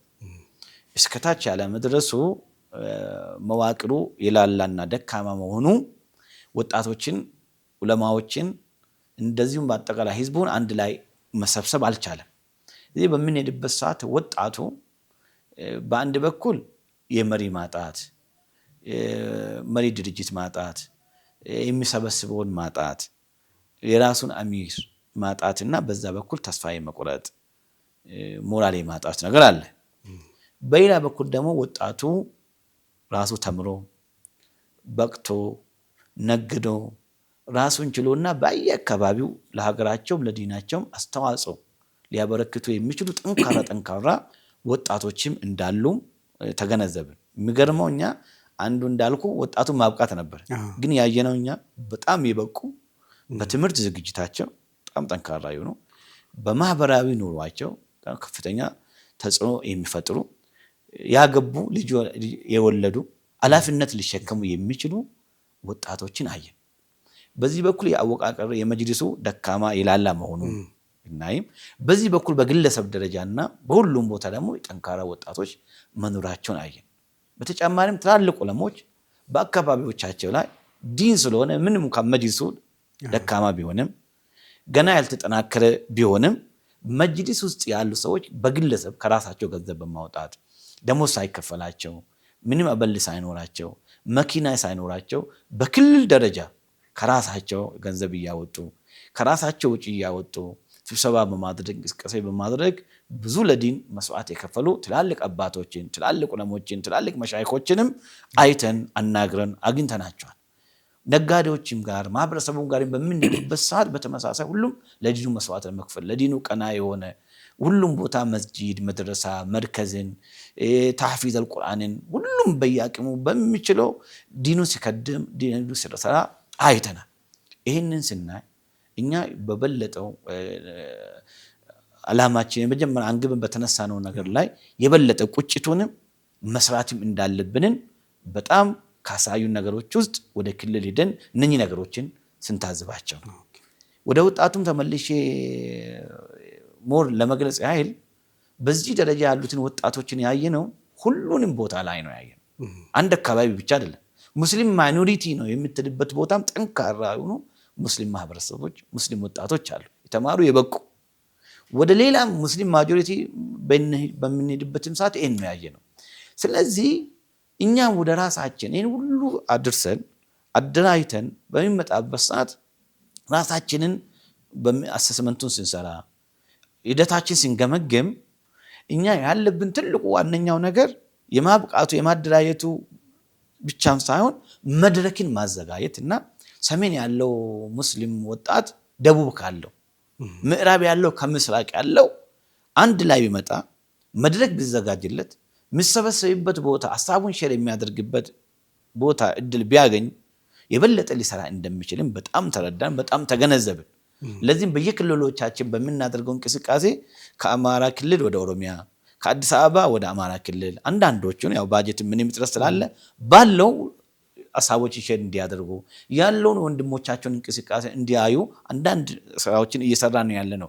ስኒ ትልቅ ለውጥ እያመጣ ያለው ይሄኛው ነው። መድረክን ማዘጋጀት አለ፣ ወጣቱ አለ። በቃ ይነቀ በማስተርስ ደረጃ በፒኤችዲ ደረጃ መጀመሪያ ዲግሪ የተማሩ ራሳቸውን የቻሉ ለሀገር ለወገን ለህዝብ አስተዋጽኦ የሚያበረክቱ ወንድሞችን በወንዱም በሴቱም በኩልም እነዚህ መድረክ ማዘጋጀትን ብናዘጋጅና አንድ ላይ ብናመጣቸው የበለጠ ውጤታማ እንደሚሆን ተገነዘብንና አሁን ወደ መድረኩ ወደ ማዘጋጀት ጀማውን ወደ አንድ ማምጣትን ስትራቴጂ ተከትለን እሱ ነው የሄድን ነው። በሁሉም አካባቢ አደራጅተናል። በሁሉም ክልል ኦልሞስት ማለት ነው። ትንሽ አካባቢ ነው የሚቀረን። ቢሮ ሁሉም ቦታ ሰርተናል። ሁሉም ቦታ አደራጅተናል። እዛ ውስጥ የሚሰሩ ሰዎችንም ቀጥረናል። በማቴሪያልም በሰው ኃይልም በአቅማችን በፈቀደ አደራጅተናል። አካባቢውን ደግሞ የሚመሩ ክልሉን የሚመሩ ቦርዶችን አዋቅረናል። እነኚህ ቦርዶችን በምናዋቅርበት ሰዓት እነሱ ደግሞ ወደ ታች የወረዱ በክላስተር እና በምን እያደራጁ ይሄዳሉ። በየክልሉ የተደራጁ ወጣቶችን ደግሞ አንድ ላይ አድርጎ ሁሉንም አንድ ላይ አምጥተው በስልጠና በትሬኒንግም በስልጠናም እንደዚሁም ደግሞ አብሮም ተገናኝቶ የጋራ መድረክ ተፈጥሮላቸው የአካባቢያቸውን ኤክስፔሪንሶችንም ሼር እንዲያደርጉ እሱም ፕሮግራም አዘጋጅተን እየሄድንበት ነው ያለነው። ብቻ ወደዛ በምንሄድበት ሰዓት ጥሩ ተስፋ እንዳለ ፊውቸራችን ብራት እንደሆነ ትንሽ ከሰራን ብዙ ውጤታማ ልንሆን የምንችል ለዲን ብቻም ሳይሆን ለሀገርም ብዙ አስተዋጽኦ ማበርከት እንደምንችል ተገንዝበናል፣ ተረድተናል። የበለጠ እንድንሰራ ነው ደግሞ ያደረገን። ምናልባት ብዙዎች ብዙ እየተንቀሳቀሳችሁ ነው፣ ብዙ እየሰራችሁ ነው ለናል። ግን ሐቂቃውን ካየ መሬት ላይ ያየነው ያለውን እድል ኦፖርቹኒቲ እንዳየነው ብንሰራ ለሊት ወላሂ ቤት ገብተን አናድርም ነበር። ቤት የሚያሳድር ነገር ሁኔታ አልነበረም። ጠንካራ ወጣቶች አሉ። ግን ደግሞ እዚህ ጋር የአመራር አጥተው መሪ ድርጅት አጥተው ሰብሳቢ አጥተው ተቸግሮ የነበሩት ወጣቶች በዚህ አይነት ሁኔታ ካውንስል ተደራጅቶላቸው መጅሊስ በዚህ አይነት ሁኔታ እውቅና ሰጥቷቸው አምኗቸው ወጣቶች ብትደራጁ ለሀገራችሁም ለዲናችሁም ትሰራላችሁ ብሎ ኃላፊነት ሲሰጣቸው ወጣቱ የተነሳበት የመጣበት ሞራል በጣም የሚያስደምም ደስ የሚልና ለወደፊቱ ትልቅ ተስፋ የሚያጭሩ ነው ነው። ማሻአላህ። በሚቀጥሉት ጥቂት ዓመታት የእናንተ ካውንስል በዋናነት ሊሰራ ያሰባቸው ተግባራት ምንድን ናቸው?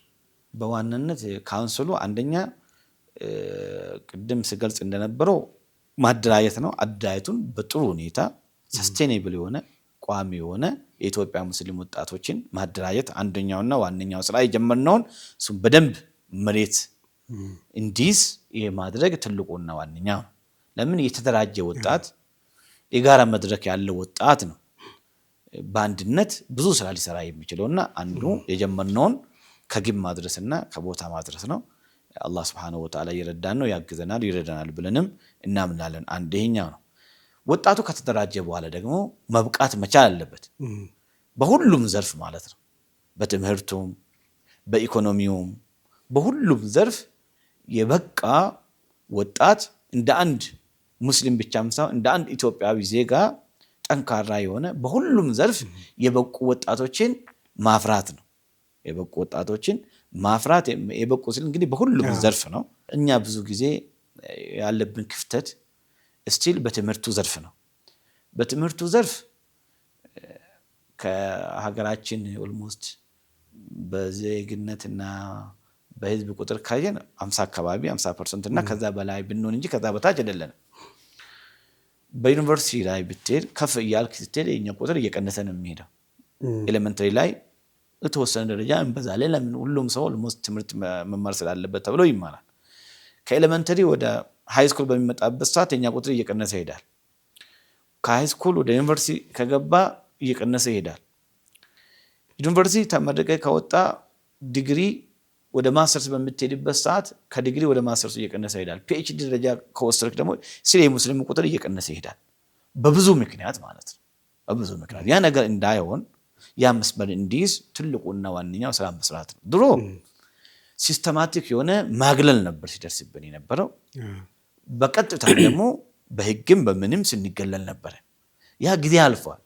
ሁሌኛ ወደ ኋላ ተመልሰን ጨለማን መራገም ትላንት እንደዚህ ነበርን ማለት አይደለም። አሁን በተሰጠን ኦፖርቹኒቲ ምን ተጠቅመናል? አሁን ባገኘነው እድልስ ምን ያህል ሰርተናል? ምን ያህል ለፍተናል? ምን ያህል ለውጥ አምጥተናል ብለን ወደ ራሳችን መመለስ አለብን። አንዳንድ ጊዜ ችግሮችን ኤክስተርናላይዝ ማድረግ ችግሮችን ሁሌ ውጫዊ ማድረግ መፍትሄ ሊያመጣ አይችልም። ድሮ ልክ ነው በኢትዮጵያ ላይ እንዳንማር አድርጓል። ያ እስከዛሬ ድረስ እኛ ላይ ተጽዕኖ አለ። እኛ ብቻም ሳይሆን በሀገሪቷ ላይ ምን ተጽዕኖ የነበረው በሀገር ደረጃ ግማሽ የሆነ ማህበረሰብን ከትምህርት አግለው ከኢኮኖሚ አግለው ከስርዓቱ አግለው አገር አሳድጋለሁ ማለት በአንድ እጅ አጨበጭባለሁ ማለት which is impossible። ያ ተጽዕኖ በሙስሊሙ ላይ ብቻ ሳይሆን ሁሌ መታወቅ ያለበት በኢትዮጵያ በሚባል ሀገር ላይም ነው ችግር ያመጣው። ሙስሊሙ መገለል ሙስሊሙ አለመማር ስለሙ ከኢኮኖሚ ሙስሊሙ አምራች እንዳይሆን ከሀገር እንዲወጣ እንዲሰደድ መደረጉ ይሄን ሁሉ የኢትዮጵያ ሙስሊም አቅምን የግማሹና ከዛ በላይ ያለውን ዜጋ አቅምን ችሎታን ሀገሪቷን እንዳትጠቀም በማድረጉ ሀገሩም ተቆጥቷል፣ ሙስሊሙም ተቆጥቷል። ያ ጊዜ ግን አልፏል። ከኡመቱን ቀርኸለት አልፏል። ያ ያለፈውን ነገር ሁሌ እያነሳን ከምንል አሁን የምንችለውን ካበራንና በምንችለው አቅማችን ከሰራን ለውጥ ማምጣት ስለምንችል ስለዚህ ትምህርትን ታርጌት አድርገን በትምህርት ላይ መስራት ዋነኛውና የመጀመሪያው አንድ ማህበረሰብ ሊነሳ የሚችለው ሊወድቅ የሚችለው በተማረው ኃይልና በትምህርት ነው። የትም ሀገር ያደገው ትልቁ ሪሶርስ የሰው ልጅ ነው። የሰው ልጅ አእምሮና ጭንቅላት ነው። አገር ሊለወጥ የሚችለው አገር ሊያድግ የሚችለው ሊለማም ሊበለጽግ የሚችለው የሀገሪቷ ሰላምም የግዛት አንድነትም ሊረጋገጥ የሚችለው ዜጋው የበቃ ሲሆን ነው። ዜጋው የተማረ ሰው ነው። የተማረው ዜጋ ኃላፊነቱን ያውቃል፣ ግዴታውን ያውቃል። ግዴታውን መብቱን ለይቶ ያውቃል። ለዲኑም ለሀገሩም ይሆናል። ወጣቱን በትምህርት ዘርፍና ትምህርት ማብቃት ነው።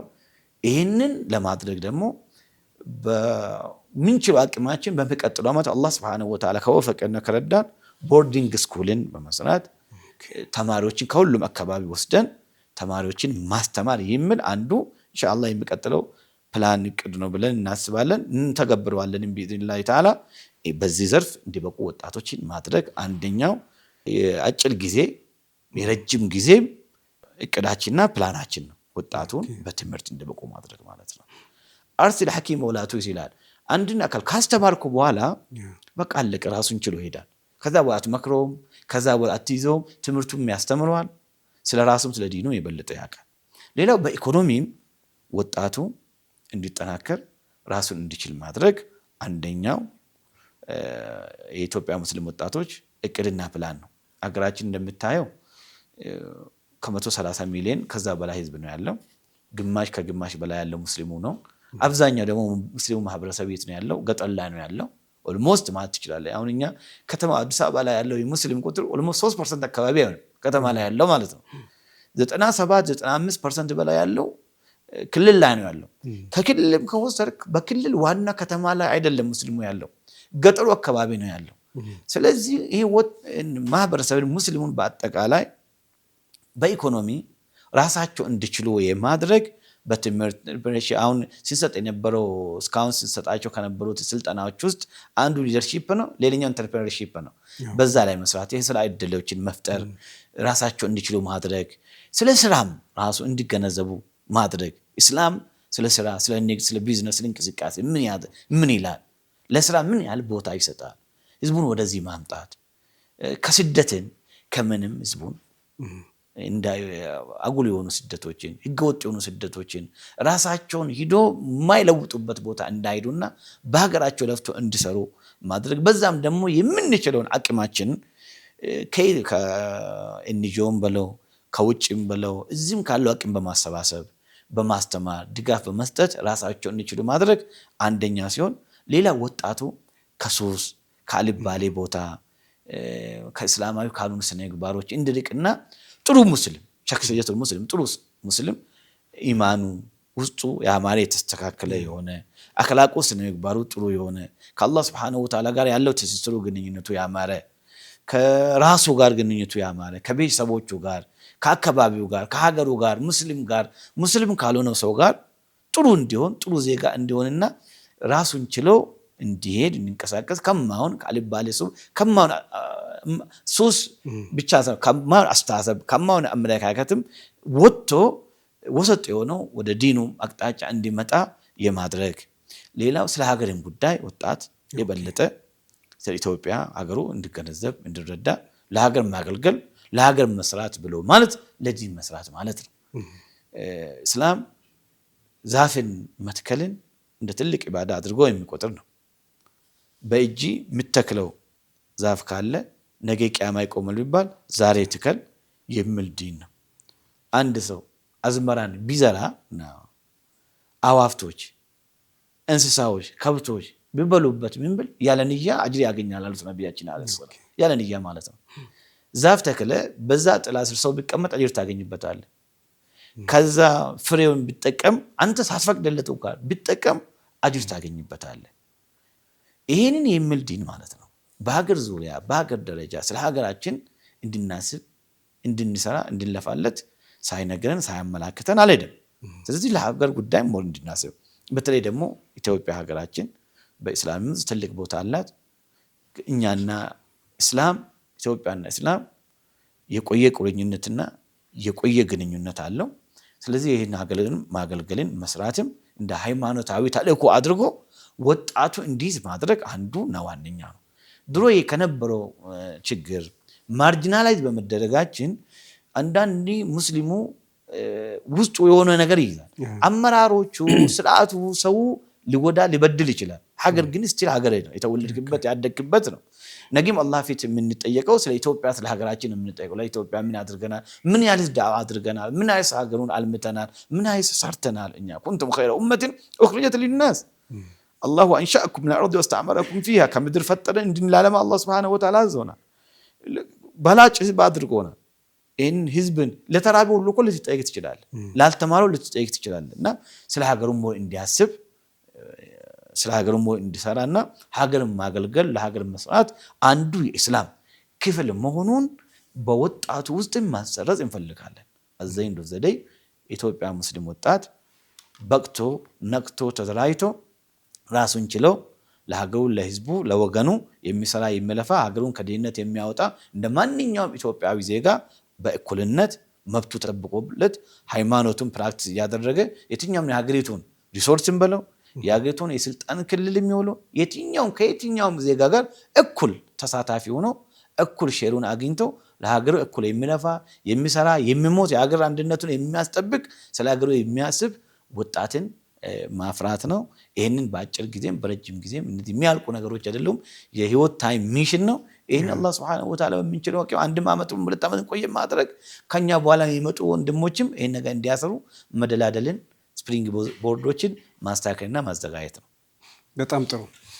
እያጠቃለል ነው እንሄዳለን። ከአፍታ ቆይታ በኋላ ሌሎች ነጥቦችን አንስተን ፕሮግራማችን እናጠቃልላለን። ተመልካቾቻችን የትም ሳትርቁ ጠብቁን። ከአፍታ ቆይታ በኋላ ተመልሰን እንገናኛለን።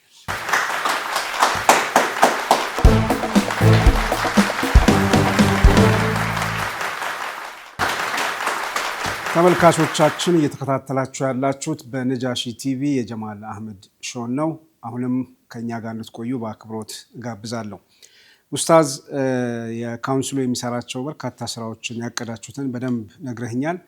በዚህ ካውንስል እውነቱን ለመናገር ቅድምም እንዳልኩት ትልቅ ተስፋ የሚጣልበት ነው። በተለይ ደግሞ አሁን ወጣቱ ካለበት ችግር በተለያየ አቅጣጫ ካለበት ጫና ለምሳሌ ከቴክኖሎጂው አንጻር የተለያዩ ውጥረቶች እና አጀንዳዎች እንደ ሀገርም እንደ ዓለምም ከመብዛታቸው አንጻር ሙስሊሙ በተለይ ወጣቱ በተለያየ ጉዳይ ላይ ተወጥሮ እና በስነ ምግባርም ብንል በተለያዩ የስራም የኢኮኖሚ ችግሮች አንጻር ተቸግሮ ነው የምናየው። ይሄ ሁኔታ ደግሞ ወደፊት ወደማይፈለግ አቅጣጫ ወጣቱን ይወስደዋል የሚል የብዙዎች ስጋት አለ። በግሌ እኔ አሁን ካለው የውጭ ጫና ለተለያየ ነገር ተጋላጭ ከመሆነው አንጻር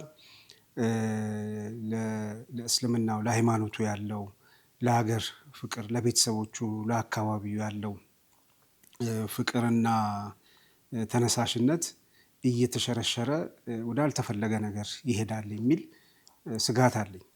ስለዚህ ይሄንን ከመግራት አንጻር አሰባስቦ ለሀገሩ ለእምነቱ ለቤተሰቡ ለአካባቢው ፍቅር እንዲኖረው የጠነከረ የበሰለ ተስፋ የሚያደርግ ለሀገሩ የሚሰራ ጠንካራ ወጣት ከመፍጠር አንጻር ካውንስሉ ትልቅ ስራ ይጠበቅበታል ብዬ አስባለሁ።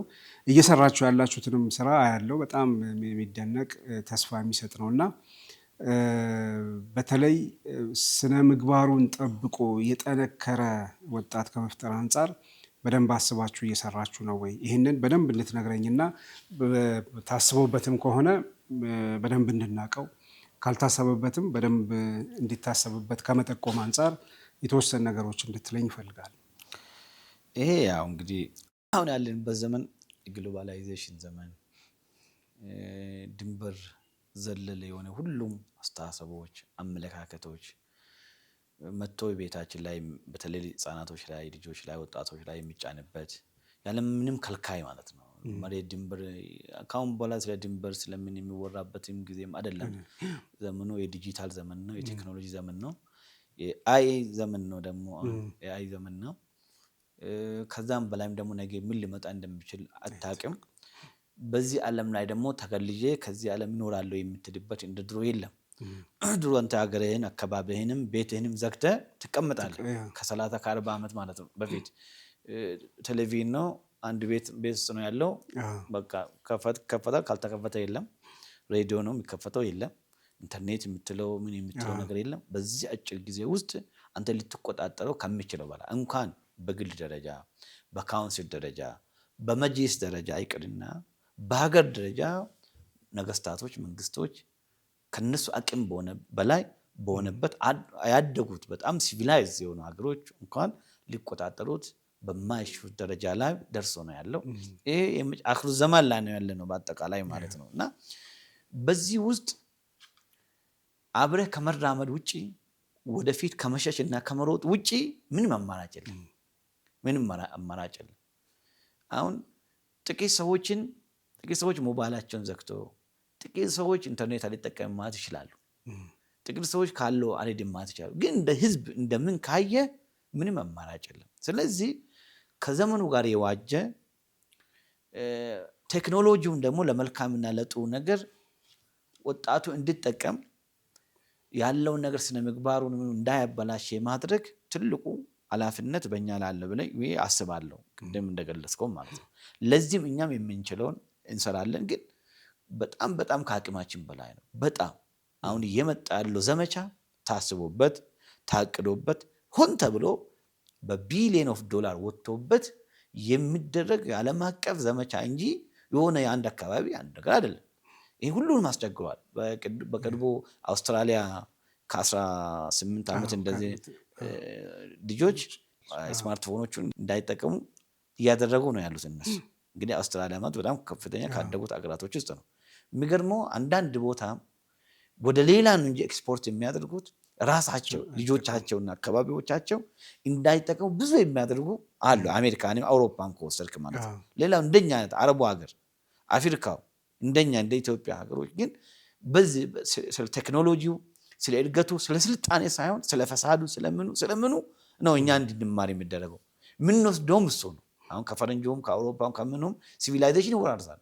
አንዳንድ ጊዜ የሮማን ሲቪላይዜሽን ነበረ፣ ወደቀ። ግሪክ ሲቪላይዜሽን መጣ። የሙስሊም ሲቪላይዜሽኑ ይነሳሉ፣ ይወድቃሉ። የሰው ልጅ ሀብት ነው ሲቪላይዜሽን። ዛሬ የዌስተርን ሲቪላይዜሽን ነው፣ ነገ ደግሞ ሲቪላይዜሽን ሊወድቅ ይችላል፣ ሌላኛው ሊነሳ ይችላል። እነ ቻይናው እንደ ወንዶቹ ሌሎቹም እየመጡ ነው። ከዛ እንደዚሁ እያለ ይሄዳል እስከ መጨረሻ ድረስ ማለት ነው። ይህን ሲቪላይዜሽን ውስጥም መውጣት አችልም አንተ። እኛ ግን የእኛ ችግር ምንድን ነው? እድገቱን፣ ሲቪላይዜሽኑን፣ ስልጣኔውን፣ ሳይንሱን፣ ትምህርቱን፣ ቴክኖሎጂውን ሳይሆን ከሱ ተነጥነን ፈሳዱን፣ ብልሹ አስተዳደርን፣ ብልሹ አክላቅን፣ ስነ ምግባር፣ መጥፎ ነገሮችን ነው የምንወስደው።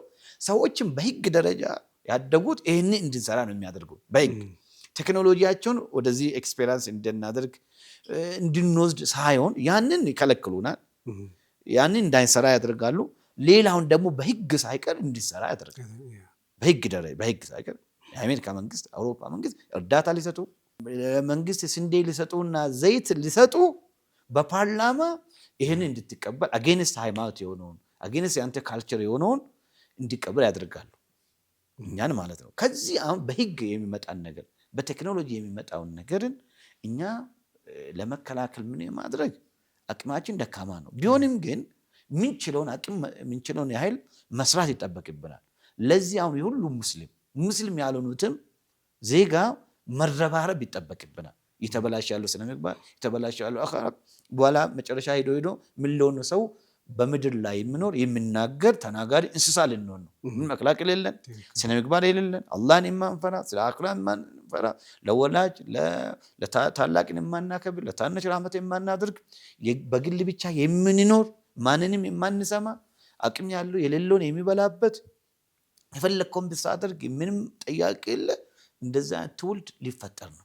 ኦልሞስትም እየተፈጠረ ነው ያለው። የሚገርመው ሁኔታ ደግሞ ሂጃብ እየለበሱ ምን ያደርጉ ወደ ኤቲስት እየሆኑ ያሉ ወጣቶች አሉ በብዛት ማለት ነው። በእኛ ሀገርም እያቆጠቀጡ እያየን በቲክቶክ በየምኑ የመጡ ነው ያለው። በድፍረት የማይነካውን አይነክ የሆኑ ነገሮችን በድፍረት እየነኩ እየተናገሩ ነው። ይህን ካለማወቃቸው የተነሳ ከብዙ ነገር የተነሳ ሊሆን ይችላል። ያንን ለመከላከል እኛም የራሳችንን ስራ ለመስራት አቅደን እየተነሳን በተለይ ደግሞ ከመጅሊሱ ጋር ራሱ ሆነ የአኽላቅ ፕሮግራም ልንጀምር አሁን በቅርቡ ላውንች እናደርጋለን። የአኽላቅ ፕሮግራሞችን ልንሰራ በአኽላቅ ትልቅ ፕሮግራም ነው። በብዙ ትላልቅ ፕሮጀክቶችን ይዘዋል። በሀገር ደረጃ ሌሎቹ ሙስሊም ካልሆኑ ወገኖች ጋር በመሆን ይህንን የመጣብን ያለውን አደጋ በጋራ ካልመከትን በስተቀር ለካውንስል ብቻ የሚተውም አይደለም፣ ለመጅሊስ ብቻ የሚተውም አይደለም፣ ለሃይማኖተኞች ብቻ የሚተውም አይደለም። እንደ መንግስትም እንደ ሁሉም በዚህ ላይ ልንሰራበት የሚገባ ነው። ኔክስት ጄኔሬሽን በዚህ አይነት ሁኔታ ከሄደ በዚህ ሁኔታ አሁን ከሄድን የሚቀጥለው ትውልድ ላይ ያለን አመኔታ በጣም ዛሬ የምንሰራው ነው ነገ የምናገኘው። ዛሬ የዘራነው የምናጭደውና ለዚህ የነገውን ትውልድ አስበን ሁላችንም በጋራ ተረባርበን ካልሰራን በስተቀር አስቸጋሪ ነው። አኽላቅ ስነ ምግባር የሰው ልጅ መገለጫው፣ የሰው ልጅ ከእንስሳ የሚለየው፣ የሰው ልጅ ከሌላ ነገር የሚለየው፣ የሰው ልጅ ሙሉ የሚያደርገውና የሰው ልጅ ሰው የሚያደርገው አኽላቁ እንጂ ይሄ ገጽታው አይደለም፣ ስነ ምግባሩ። ነብዩ መሐመድ ዓለይሂ ሰላም የተላኩበት ዋነኛው መልእክት ለዚህ ነው። ኢነማ ቡዒስቱ ሊኡተሚመ መካሪመል አኽላቅ፣ እኔ የተላኩኝ ስነ ምግባርን ሙሉ ላደርግ ነው፣ መልካም ስነ ምግባርን ላሟላ ነው የተላኩት አሉ። ወለዚ በዐሰ ፊል ኡሚይነ ረሱለን ሚንሁም የትሉ ዐለይሂም አያቲ ወዩዘኪሂም ወዩዐልሊሙሁሙል ኪታበ ወል ሒክማ፣ አላህም የላካቸው የሰው ልጅ እንዲያጠሯቸው አኽላቅን ስነ ምግባር እንዲያስተካክሏቸው ቁርአንና ሐዲስን የሚያስተምሯቸው ሲሆኑ ነቢ ሙሐመድን ላኳቸዋል። ነቢ ሙሐመድ ዓለይሂ ሰላም የተላኩበት ዋናው ይሄ ነው።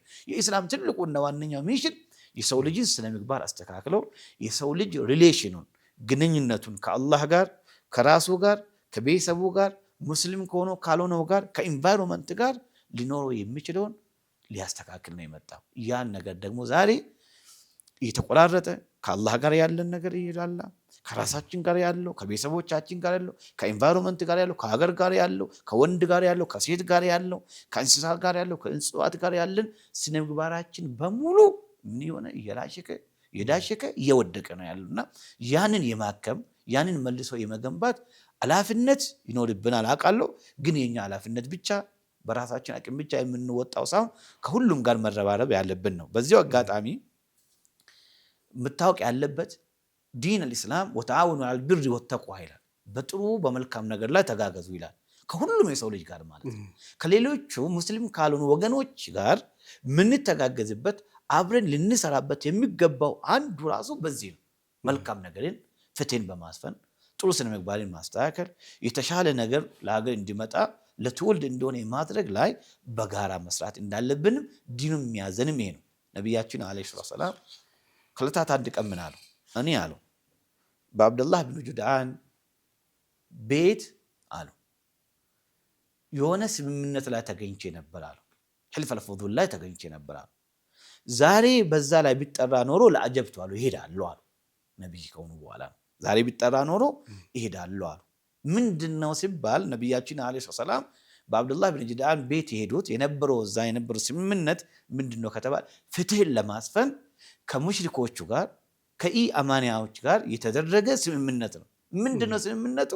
መካ ውስጥ የሚመጣ ማንም ሰው መካ ውስጥ መጥቶ የተበደለ ማንም ሰው ከተበዳይ ጋር ቁመን የሱን መብትና ሐቅን አስከብረን ሰው መካ ውስጥ እንዳይበደል ማድረግ ኃላፊነታችን ነው ብሎ ቁረይሾች ተስማምቶ ነበር። የሆነ የተዘለመውንም ሰው ሐቅን መልሶ ነበር። ያንን ዛሬ ቢጠራ ኖሮ አብሬ ይሳተፍ ነበር አሉ። ስነ ምግባርን፣ ፍትህን፣ ሰላምን፣ ልማትን፣ ብልጽግናን፣ መልካም ነገርን በማምጣት ሂደት ላይ የሰው ልጆች ሁሉ ኃላፊነት ግዴታ እንጂ የአንድ ሃይማኖት ኃላፊነትና ግዴታ አይደለም። የመጅሊስም አይደለም፣ የካውንስሉም አይደለም። የሁሉም ሙስሊም የወላጆችንም የሴትም የአባትም የሴትም የወንድም የአባትም የእናትም ድርሻ ነው። ተረባርበን ካልሆነ በስተቀር ለኛ ብቻ የሚጣል ነገር አይደለም። ተረባርበን ከሰራን ሙሉ ማጥፋት እንኳን ባንችል ችግሮችን በተወሰነ ደረጃ መቅረፍ እንችላለን። አንዱ የሂደት አቅጣጫችን ይሄ ነው። ጥሩ ጥያቄ ነው ያነሳው ለማለት ፈልጌ ነው። የዛሬ 35 ዓመት ከዛም በላይ ይመስለኛል የሙስሊም ወጣቶች ማህበር ነበር። በተለያየ ምክንያት ማህበሩም የማህበሩ መሪዎችም ለተለያየ እስር ከሀገር መውጣት ስደት ተዳርገዋል። ማህበሩም መቀጠል አልቻለም። አሁን የተቋቋመው የኢትዮጵያ ሙስሊም ወጣቶች ካውንስል ተመሳሳይ እጣ እንዳይገጥመው ምን ዝግጅት አድርጓል? ምን ትምህርት ይወስዳል? ከዛስ እንዳልኩ የኢትዮጵያ ሙስሊም ወጣቶች ድርጅት ነው የነበረው፣ ሙነዘማ ማለት ነው። ሙነዘማ በጊዜው ኦልሞስት የኢህአዴግ መንግስት በ83 ሲመጣ መጀመሪያ ፍቃድ ከወሰዱት ድርጅቶች ውስጥ የመጀመሪያው እሱ ነው። ከጠቅላይ ሚኒስትር ዛን ሰዓት ከነበረው ከታምራት ላይኔ ከጠቅላይ ሚኒስትሩ ነው ፍቃዱን የሚያገኙት። ፍቃዱን አግኝተው ያው ብዙ ስራ ሰርተዋል፣ ብዙ ለፍተዋል። በአጭር ጊዜ ውስጥ ብዙ መስዋዕትም ከፍለዋል። ለኢትዮጵያ ሙስሊም ደግሞ ትልቅ ስራ ሰርቶ ትልቅ ባለውለታ ናቸው። የነበረው ስርዓት የነበረው ያው የነጻነቱ እንደምታውቀው ነው። ከኔ በላይ ሞር በህይወት ያሉ ሰዎቹ ስለነበረው ጠንካራ ጎኑንም ደካማ ጎኑንም እነሱ ያው መግለጽ ይችላሉ። ያው የነሱን ግምገማ ለመገምገም አይደለም ማለት ነው። ብዙ ስራ ሰርተዋል፣ ብዙ አድርገዋል፣ ብዙ ለፍተዋል። ሁሉም ማለት ነው በሚችለው ለፍተዋል። መጨረሻ ላይ ያው የደረሰው ደርሷል። በራሳቸው በምናቸው ሳይሆን ያው የነበረው ከመንግስትም የነበረው ብዙ አሻጥሮች ተሰርቶባቸው ብዙ ችግሮች ወጥተዋል። ዞሮ ዞሮ አልፈዋል። እኛ እንደ ኢትዮጵያ ሙስሊም ወጣቶች ካውንስል ማንም የመጨረሻቸውን ኤክስፒሪየንስ እንጂ የምንወስደው ያው የመጀመሪያው አይደለም የምንወስደው። ከነሱም ከሌሎቹም ኤክስፒሪየንስ እንወስዳለን። ካውንስሉን ግን ከሌላው እስካሁን ከተቋቋመው ልዩ የሚያደርገው ኢትዮጵያ ሙስሊም ወጣቶች ካውንስል በመጅሊስ የተቋቋመው ወጥቶ ራሱን ችለው ማህበር ሆኖ የሚንቀሳቀስ አይደለም። በኢትዮጵያ እስልምና ጉዳይ ጠቅላይ ምክር ቤት ስር የወጣቶች ክንፍ ተደርጎ የኢትዮጵያ ሙስሊም ወጣቶች ካውንስል ነው የተቋቋመው። ይህ ካውንስሉ የተቋቋመው በመጅሊስ ሆኖ በሼህ ሀጂ ሀሳብ አቅራቢነት በፕሬዝዳንቱ ቢሆንም ያጸደቀው ስራ አስፈጻሚ ነው። አሁን ተጠሪነቱም ለስራ አስፈጻሚ ነው ያለው። ስለዚህ ካውንስሉ በህግ በስርዓት በደንብ የሚመራ እና በትላልቅ ዑለሞች በትላልቅ መሻይኮች የሚመራ እንደዚሁም ደግሞ በመጅሊስ መዋቅር ስር ያለ የራሱን እቅዶቹን በመጅሊስ የሚያጸድቅ ሪፖርቱን ለመጅሊስ የሚያቀርብ ባጀቱን ከመጅሊስ የሚቀበል ስለሆነ በመጅሊስ ጥላ ስር ነው ያለው።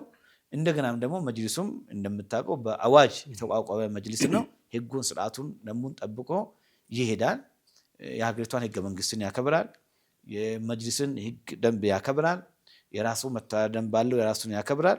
ህጉን ተከትሎ ይሄዳል። በሀገር ላይ የተለየ አጀንዳ ዓላማ የለውም። ለፖለቲካ ዓላማ የተቋቋመ ድርጅት አይደለም። ለትርፍ የተቋቋመ ድርጅት አይደለም። ህዝቡን ለማገልገል ኡማውን ለማገልገል ዲኑንም ሀገሩን ለማገልገል የተቋቋመ ነው። በዚህ ሂደት ህጉን ደግሞ ተከትለን እንሄዳለን። ከዛ ውጪ ግን ያው ማንኛውም የሚመጣው ነገር ነገ ምን ሊከሰት ይችላል አላህ ነው የሚያውቀው። እኛ እስከ መጨረሻ ድረስ በህጉ በደንቡ ጠብቀን በሀገራችን በሚፈቅደው ህግና ደንብ መሰረት ሀገራችን የሚፈቅድልን ደንቡ ሜዳው ሰፊ ነው። በዛ ሜዳ ከሰራኛ በቂ ነው፣ ከበቂ በላይ ነው። ሌላ የተለየ አጀንዳ ሆነ ስፔሻል ሆነ ኢንተረስትም የለንም ከምንም ማለት ነው። በግራም በቀኝም ማለት ከኋላችን ምንም የተለየ ነገር የለም። አሁን እዚህ ሚዲያ ላይ የምናገረው ነው፣ ቢሮ ውስጥ ሆነን የምንሰራው መታደም ብላ የጻፍነው ነው። ምንም አይነት ህቡ የተደራጀ ሆነ የተደበቀ ከኋላ የፖለቲካም የጥቅምም የዲን የጀማም ምንም አጀንዳ የለንም ማለት ነው። ከኋላችን ከፊታችን ያለው አላህ ብቻ ነው። ምንድነው ከጀርባቸው ያለው ይላል አንዳንድ ሰው። ከጀርባችን አላህ እንጂ ምንም የለም። ፊት ለፊታችን የምናስበው ከአላህ ውጭ ምንም ነገር የለም። የተለየ ሐሳብና አጀንዳም የለንም። እንደ ማንኛውም ኢትዮጵያዊ ዜጋ ሀገራችንን ሃይማኖታችንን ልናገለግል ነው። እንደ ማንኛውም ሃይማኖት ድርጅት ውስጥ እንዳለ ወጣትና የወጣት አወቃቀር እንዳለው እነሱም ለራሳቸው ለሀገራቸው ለሃይማኖታቸው እንደሚሰሩት ይሄኛው ለመስራት ነው። ይህን ስንሰራ ደግሞ ከሌሎቹም እንደውም ሌሎቹ ሃይማኖት ውስጥ ያሉ ወገኖች ጋር ለመስራት ስቲል ዝግጁ ነን። ሌላ ነገር ይመጣል ብለን አንጠብቅም። ስለ ነገ ደግሞ ዋስትናም የለንም። ስለ ነገ የሚያቆማ ብቻ ነው አላህ Subhanahu Wa Ta'ala ብቻ ነው። ይመጣው እንደሚመጣው መልሳለን። ከአላህ ደግሞ ጥሩ መልካም ኸይር ነገር እንጂ አንጠብቅም። ሀገራችንን ወደ ልማት ወደ እድገት ወደ ጥሩ ነገር ነው የሚሄደው። የበለጠ ሜዳኑን ያሰፋልናል፣ የበለጠ እንድንሰራ ያደርገናል። ከኢትዮጵያ ወጥተን አፍሪካ ላይ እንድንሰራ መንገድ ያመቻችልናል። የበለጠ ከሙስሊሙን ያግዛል፣ ከሙስሊሙ ጋር ይሰራል፣ ሙስሊሙን የበለጠ ኤምፓወር ያደርጋል ብለን ነው ከመንግስት የምንጠብቀው እንጂ ሌላ የተለየ የምንጠብቀው ነገር የለም። ለሁሉም ነገር ግን ያው ነገ መሆን እንዴት ይሆናል የሚል ዋስትና ጋራንቲ ያለው ማንም የለም። ስለ ነገ የሚያቆማ ብቻ ነው አላህ Subhanahu Wa Ta'ala ብቻ ነው የሚያውቀው። ስለ ነገ እንዲህ ነው ሊል አይችልም። ግን ተስፈኞች ነን። ፊውቸራችን ብራይት ነው። ለሀገራችን ለህዝባችን ሰርተን ለውጥ እናመጣለን። ከዚህ ውጪ መጥፎ ነገር ችግር ይመጣል ብለን አናስብም ኢንሻአላህ። ይሄን ፕሮግራም አሁን ቁጭ ብለው የሚከታተሉ ወጣቶች አሉ፣ የካውንስሉ አባል መሆን የሚፈልጉ ሌሎችም ምን መልእክት ታስተላልፋለህ? ይሄ ለሁሉም ኢትዮጵያ ሙስሊም የካውንስሉ አባል እንዲሆን ጥሪ ማሳለፍ ብቻም ሳይሆን ለዛ አደራጅተን የአደራጀት ክፍልን አደራጅተን ዲጂታል ፕላትፎርም አዘጋጅተን ለዛም ታስክ ፎርስም አዘጋጅተን ወደ ህዝቡ ለመውረድ ጥቂት ጊዜና ቀናቶች ብቻ ይቀሩናል። ትልቁ የኛ ባክቦን አባሎች ናቸው። ህዝቡ ነው። ህዝቡ ጋር መድረስ አለብን። ህዝቡ ጋር በመንደርስበት ሰዓት ከኛም ወደ ህዝቡ ከህዝቡ ወደኛ በመመጣው ነው ካውንስሉ ሊቆይ የሚችለው። በብዙ መቶ ሺህ በሚሊዮን የሚቆጠር አባላቶች ያስፈልጉናል። ይህን ሰራናቸው ለሀገርም ለዲንም ለህዝብም ለምንሰራው ማንኛውም እንቅስቃሴ እኛ ድጋፉም እገዛውም ከአላህ Subhanahu Wa Ta'ala በኋላ የምንፈልገው ከህዝባችን ነው። ስለዚህ ህዝቡ ከኛ ጋር እንዲቆም አባል እንዲሆን በሁሉም በአቅሙም በገንዘቡ በሁሉም እንዲደግፍም ያው ጥሪዬንም አስተላልፋለሁ። ለዚህ ደግሞ ፕላትፎርምን ኦልሞስት ጨርሰናል። ፕላትፎርሞችን ዲጂታል ፕላትፎርም ይሁን በማኑዋልም ይሁን ከከተማ እስከ ገጠር ድረስ ይሄን ነገር ሊያደራጁ ሊሰሩ የሚችሉ ወጣቶችን አደራጅተን ወደ ስራ ልንገባ ነው። ጥሩ ጥያቄ ነው የጠየቀው። ስለዚህ ሁሉም የመግባት የመርዳት የማገዝና የራሱን አላማ የራሱን ፍላጎትን የራሱን አስተሳሰብን በካውንስሉ ለህዝቡ እንዲሰራ የማድረግ ለሁሉም ክፍት ነው። የሚቀጥለው ትውልድ ካሁን በኋላ ለሚመጡትን ጥሩ ነገር አስወርሰን እንድንሄድ ጥሩ የተሻለ ሀገር ጥሩ የተሻለ ዲን እንቅስቃሴ አውርሰን እንድንሄድ ይሄ የተቋቋመው ካውንስል የበለጠ ጠንክሮ እንዲሄድ ሁሉም ከጎናችን ከዱዓ ጀምሮ ከእገዛ ጀምሮ ጥሪ አድርጋለሁ። ማን በብሔር ሳንላይ በአስተሳሰብ ሳንላይ በመዛብ ሳንላይ በአንድነት መስራት ያስፈልጋል። በዚሁ ላይ ግን አንድ የምነግርህ ነገር ማለት እንደወቀሳ ኢትዮጵያ ሙስሊም በአጠቃላይ አንዳንድ ችግሮች አሉብን። እኛ መጅሊስን ከወሰድን ሁሌ መጅሊስን ነው የምንወቅሰው። ሁሌ መጅሊስ እንወቅሳለን። ነገም ደግሞ ዛሬም ካውንስሉን ልንወቅስ እንሄዳለን። አንድ ጊዜ ግን ተደራጅቶ ለመጅሊስ 10 ብር ያዋጣ ሰው ብትወስድ የለም ማለት ትችላለህ። በጣም ጥቂት ሰው ነው። መጅሊስ ከ50 ዓመት በላይ ነው ተቋቋመው። ምን አይነት ስቃይ መከራ ውስጥ እንዳሳለፈ እናውቃለን። አዲሱ መጅሊስ ገና ሪፎርም አድርጎ ምርጫ ካደረግን ገና 1 ዓመታችን። እዚህ ህዝቡ የራሱ መጅሊስ ለምን መስጊድ አላሰራልንም ይላል። መጅሊስ ለምን ዩኒቨርሲቲ አልከፈተልንም ይላል። መጅሊስ ለምን መብታቸው አላስከበረም ይላል። መጅሊስ በምን አቅሙ ነው መብት የሚያስከብረው? መጅሊስ በምን አቅሙ ነው መስጊድ የሚያሰራው? መጅሊስ በምን አቅሙ ነው ዩኒቨርሲቲና ኮሌጅ የሚሰራው? መጀመሪያ ተቋሞቻችን ተቋሙ ነው እንዲቆሙ ሁሉም ተረባርቦ ተቋሙ ማገዝ ያስፈልጋል። ከ100 200 300 ዓመት ከተቋቋመው ተቋም ጋር ትላንት የነበረው ኢንፋንት ስቴጅ ላይ ያለው ተቋም ለምን እንደዚህ አልሆነም ማለት አይሆንም። ምን ተአጀለ بشيء قبل اواني وعقب بحرماني ከጊዜው በፊት ከአቅሙ በላይ የሆነ ስራ ብትለው መጅሊሱ ምን ሊሆን ነው? ሊሰበር ሊወድቅ ነው። ስለዚህ መጅሊሱ መጀመሪያ ራሱን ማዳየት መቻል። መጅሊሱ እኮ ሲመጣ እኮ 2 እና 3 ሚሊዮን ብር የነበረው መጅሊስ እኮ ነው። የኢትዮጵያ ሙስሊም መሪ ድርጅት የሆነው የነበረውን ማይጠየው ባኢዳ ነበር እኮ። መጅሊሱ ገና ሲመጣ ኢዳ ነው የከፈለው። ካውንስሉ ሲቋቋም ወረቀት ነው የተሰጠው። ቢሮ እኮ አልነበረንም። ወረቀት ነው ሹመት ነው የተሰጠው። 4 5 6 ወር እኮ ያለ ቢሮ ነው። በራሳችን ቢሮ ነው በራሳችን ገንዘብ በራሳችን ባጀት አዋጣን እኮ ሲሰራ የነበረው። ከዛ በኋላ ነው መጅሊሱ ባጀት የፈቀደልን እንጂ። ስለዚህ ከህዝቡ ስቲል 1 ብር ተቀበልነው የለም። 1 ብር ማለት ነው ተቀበልነው የለም። ምን ለማለት ፈልጌ ነው? ብዙ ጊዜ እኛ ጋር ያለው ለወቀሳ ነው የሚቸክረው። ይሄን ለምን ያደረጋችሁ? አሁን ብዙ ነገር ይመጣል እኛ ጋር እንደዚህ አድርጉ። ምን ነው መች ተቋቋምን እኛ? መች በሁለት እግራችን ቆመን? እንኳን እኛ መጅሊሶች ተቋቋመን። መጅሊሱ መች ባጀቱን መሸፈን ቻለ?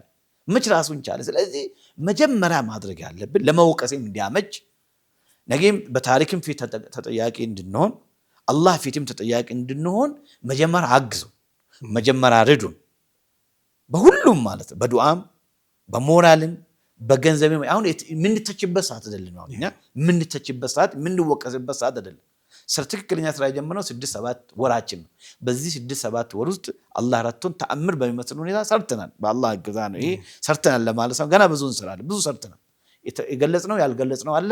በግልጹ በቅርቡ ረመዳን ሳይደርስ እስከዛሬ የሰራነውን ነገር ኢንሻአላህ እንገልጻለን። ለወደፊቱ ደግሞ የበለጠ ልንሰራ እንችላለን። መቼ? እገዛ ስናገኝ። አንተ እንደጠየቀኝ በአባልነትም በሁሉም ነገርም ከታገዝን እንኳን ለመጅልስ እንኳን ለዲን ለሀገርም ከኢትዮጵያ አልፈንም ለሌላ ስለምንደርስ መጀመሪያ እንታገዝ እንፈልጋለን። ገንቢ ሐሳቦችን እንፈልጋለን። ይሄ ማለት አትውቀሱን ማለት አይደለም። እኛ ከወቀሳም ከትችትም ግን ታይሙ አይደለም። አሁን ታይሙ የእገዛ የመረዳት እኛ ለመተችትም ለመውቀስም ለመገምገምም ትንሽ ጊዜ ይሰጣል። በዛ ጊዜ ውስጥ ደግሞ እንታገዝ። ግን ሳያግዝ በአባልነት መጥቶ ሳያግዝ ሳይረዳ ከውጭ ብናገር ምንም ጥቅም ነው። ስሜቱን ሻዋውን ነው እንጂ ተወጣው ምንም ለዲኑም ያበረከተው ነገር የለም፣ ለካውንስሉም ያበረከተው ነገር የለምና በዚህ አጋጣሚ ስለጠየቀኝ እቺኛው መልእክት ለማሳለፍ ፈልጌ ነው። ፕላትፎርሞች ተዘጋጅተዋል። በዛ ድረስ ኢንሻአላህ ከፌደራል ጀምሮ እስከ ቀበሌ ድረስ እንወርዳለን። በዛን ሰዓት እንግዲህ ወጣቱንም ህዝቡንም እናያለን ለዲኑም ለሀገሩም እንደምሰራ እናያለን። የዛ ሪስፖንስ ደግሞ እኛን የበለጠ ሞራል እንዲኖረን ያደርገናል። ኢንሻአላህ እርግጠኛ ነኝ እስካሁን ባለው በጣም በጥሩ ሁኔታ ነው ህዝቡም የተቀበለ ያለው ወጣቱም የተቀበለ ያለው። የበለጠ ደግሞ በመዋቅር ገብቶ በአባልነት ውስጥ ተመዝግቦ በአባልነት ወስዶ ቋሚ ድጋፍ ሲያደርግ ደግሞ የበለጠ ልንሰራ እንችላለን። በቅርቡ እንወዳለን ለማለት ነው በኢዝኒላህ ተዓላ ኢንሻአላህ። ተመልካቾቻችን እስካሁን ስትከታተሉት የነበረው በኢትዮጵያ እስልምና ጉዳዮች ጠቅላይ ምክር ቤት የኢትዮጵያ ሙስሊም ወጣቶች ካውንስል ፕሬዝዳንት ኡስታዝ ሃይደር ከድር ጋር የነበረን ቆይታ ነው። እንደተከታተላችሁት ኡስታዝ የልጅነትና የትምህርት ጊዜውን በደንብ አድርጎ ነግሮናል። ከዛ ባለፈ ስለ ካውንስሉ በተለይ ደግሞ ሁሉን ያካተተ ካውንስል ስለመሆኑ በአጭር ጊዜ በሰሯቸው ስራዎች በተለያዩ ከተሞችና ክልሎች ብዙዎች ወጣቶችን እያደራጁ መሆኑና በካውንስሉ ላይ አብሮ ለመስራት ተስፋ መኖሩን ማየታቸውን በቅርቡ እንደተከታተላችሁት በሚዲያም በአዲስ አበባ ከተማ በተካሄደው የሙስሊም ወጣቶች ምስረታ ላይም የመንግስት አካላት ተገኝተው ከወጣት ካውንስሉ ጋር አብሮ ለመስራት ድጋፍ ለማድረግም መስማማታቸውን አይተናል። እንግዲህ በካውንስሉ የወጣት መለኪያ መሰረት ማንኛውም ጠንካራ የሆነ ትጉ ሰው ከካውንስሉ ጋር መስራትና ወጣት ሊባል እንደሚችል እንደኛ አይነቱም አብረን ለመስራት ተስፋ እንዳገኘን ሰምተናል። በዚህ ካውንስል ብዙ ስራዎች ለመስራት እንዳቀዱ እና ወደፊት ተስፋ ያላቸው ስራዎች እንደሚሰሩ ከኡስታዝ ለመረዳት ችለናል። በዛሬው ቆይታችን እንግዲህ ካነሳናቸው የተለያዩ ነጥቦች በተጨማሪ ሌላ ጊዜ ሰጥቶን ቅድም እንዳልኩት እንግዳችን እንደሚሆን ተስፋ አደርጋለሁ። ለነበረን ቆይታ በጀማል አህመድ ሾው በነጃሺ ቲቪ ተመልካቾች ስም ከልብ አመሰግናለሁ ኡስታዝ። ወደፊት እንደምንገናኝ ተስፋ አደርጋለሁ። በጣም አመሰግናለሁ። እኔም ስለተሰጠኝ እድል በጣም አመሰግናለሁ። ጀዛከላህ ኸይረን። አላህ ያቀበላችሁ። ሁሉም በየፊናው የራሱን የበኩሉን አስተዋጽኦ ካበረከተ ሲንደመር አንድ ላይ ሲነርጂ እንፈጥርና ለዲን እንሰራለን። በሚዲያችሁ እየሰራችሁ እየለፋችሁ ባላችሁ ጀዛኩሙላህ ኸይረን። እኛም እንደ ኢትዮጵያ ሙስሊም ወጣቶች ካውንስል ከእናንተ ጋር ለመስራት ተጋግዞ በጋራ በዲን በሀገር ጉዳይ ለመስራት ዝግጁ ነን። ጀዛከላህ ኸይረን። ባረከላሁ ፊክ። ተመልካቾቻችን የዛሬውን ፕሮግራም በዚሁ አጠናቀናል። ሳምንት በሌላ ፕሮግራም ከሌላ እንግዳ ጋር እንገናኛለን። ወሰላሙ አለይኩም ወራህመቱላሂ ወበረካቱ።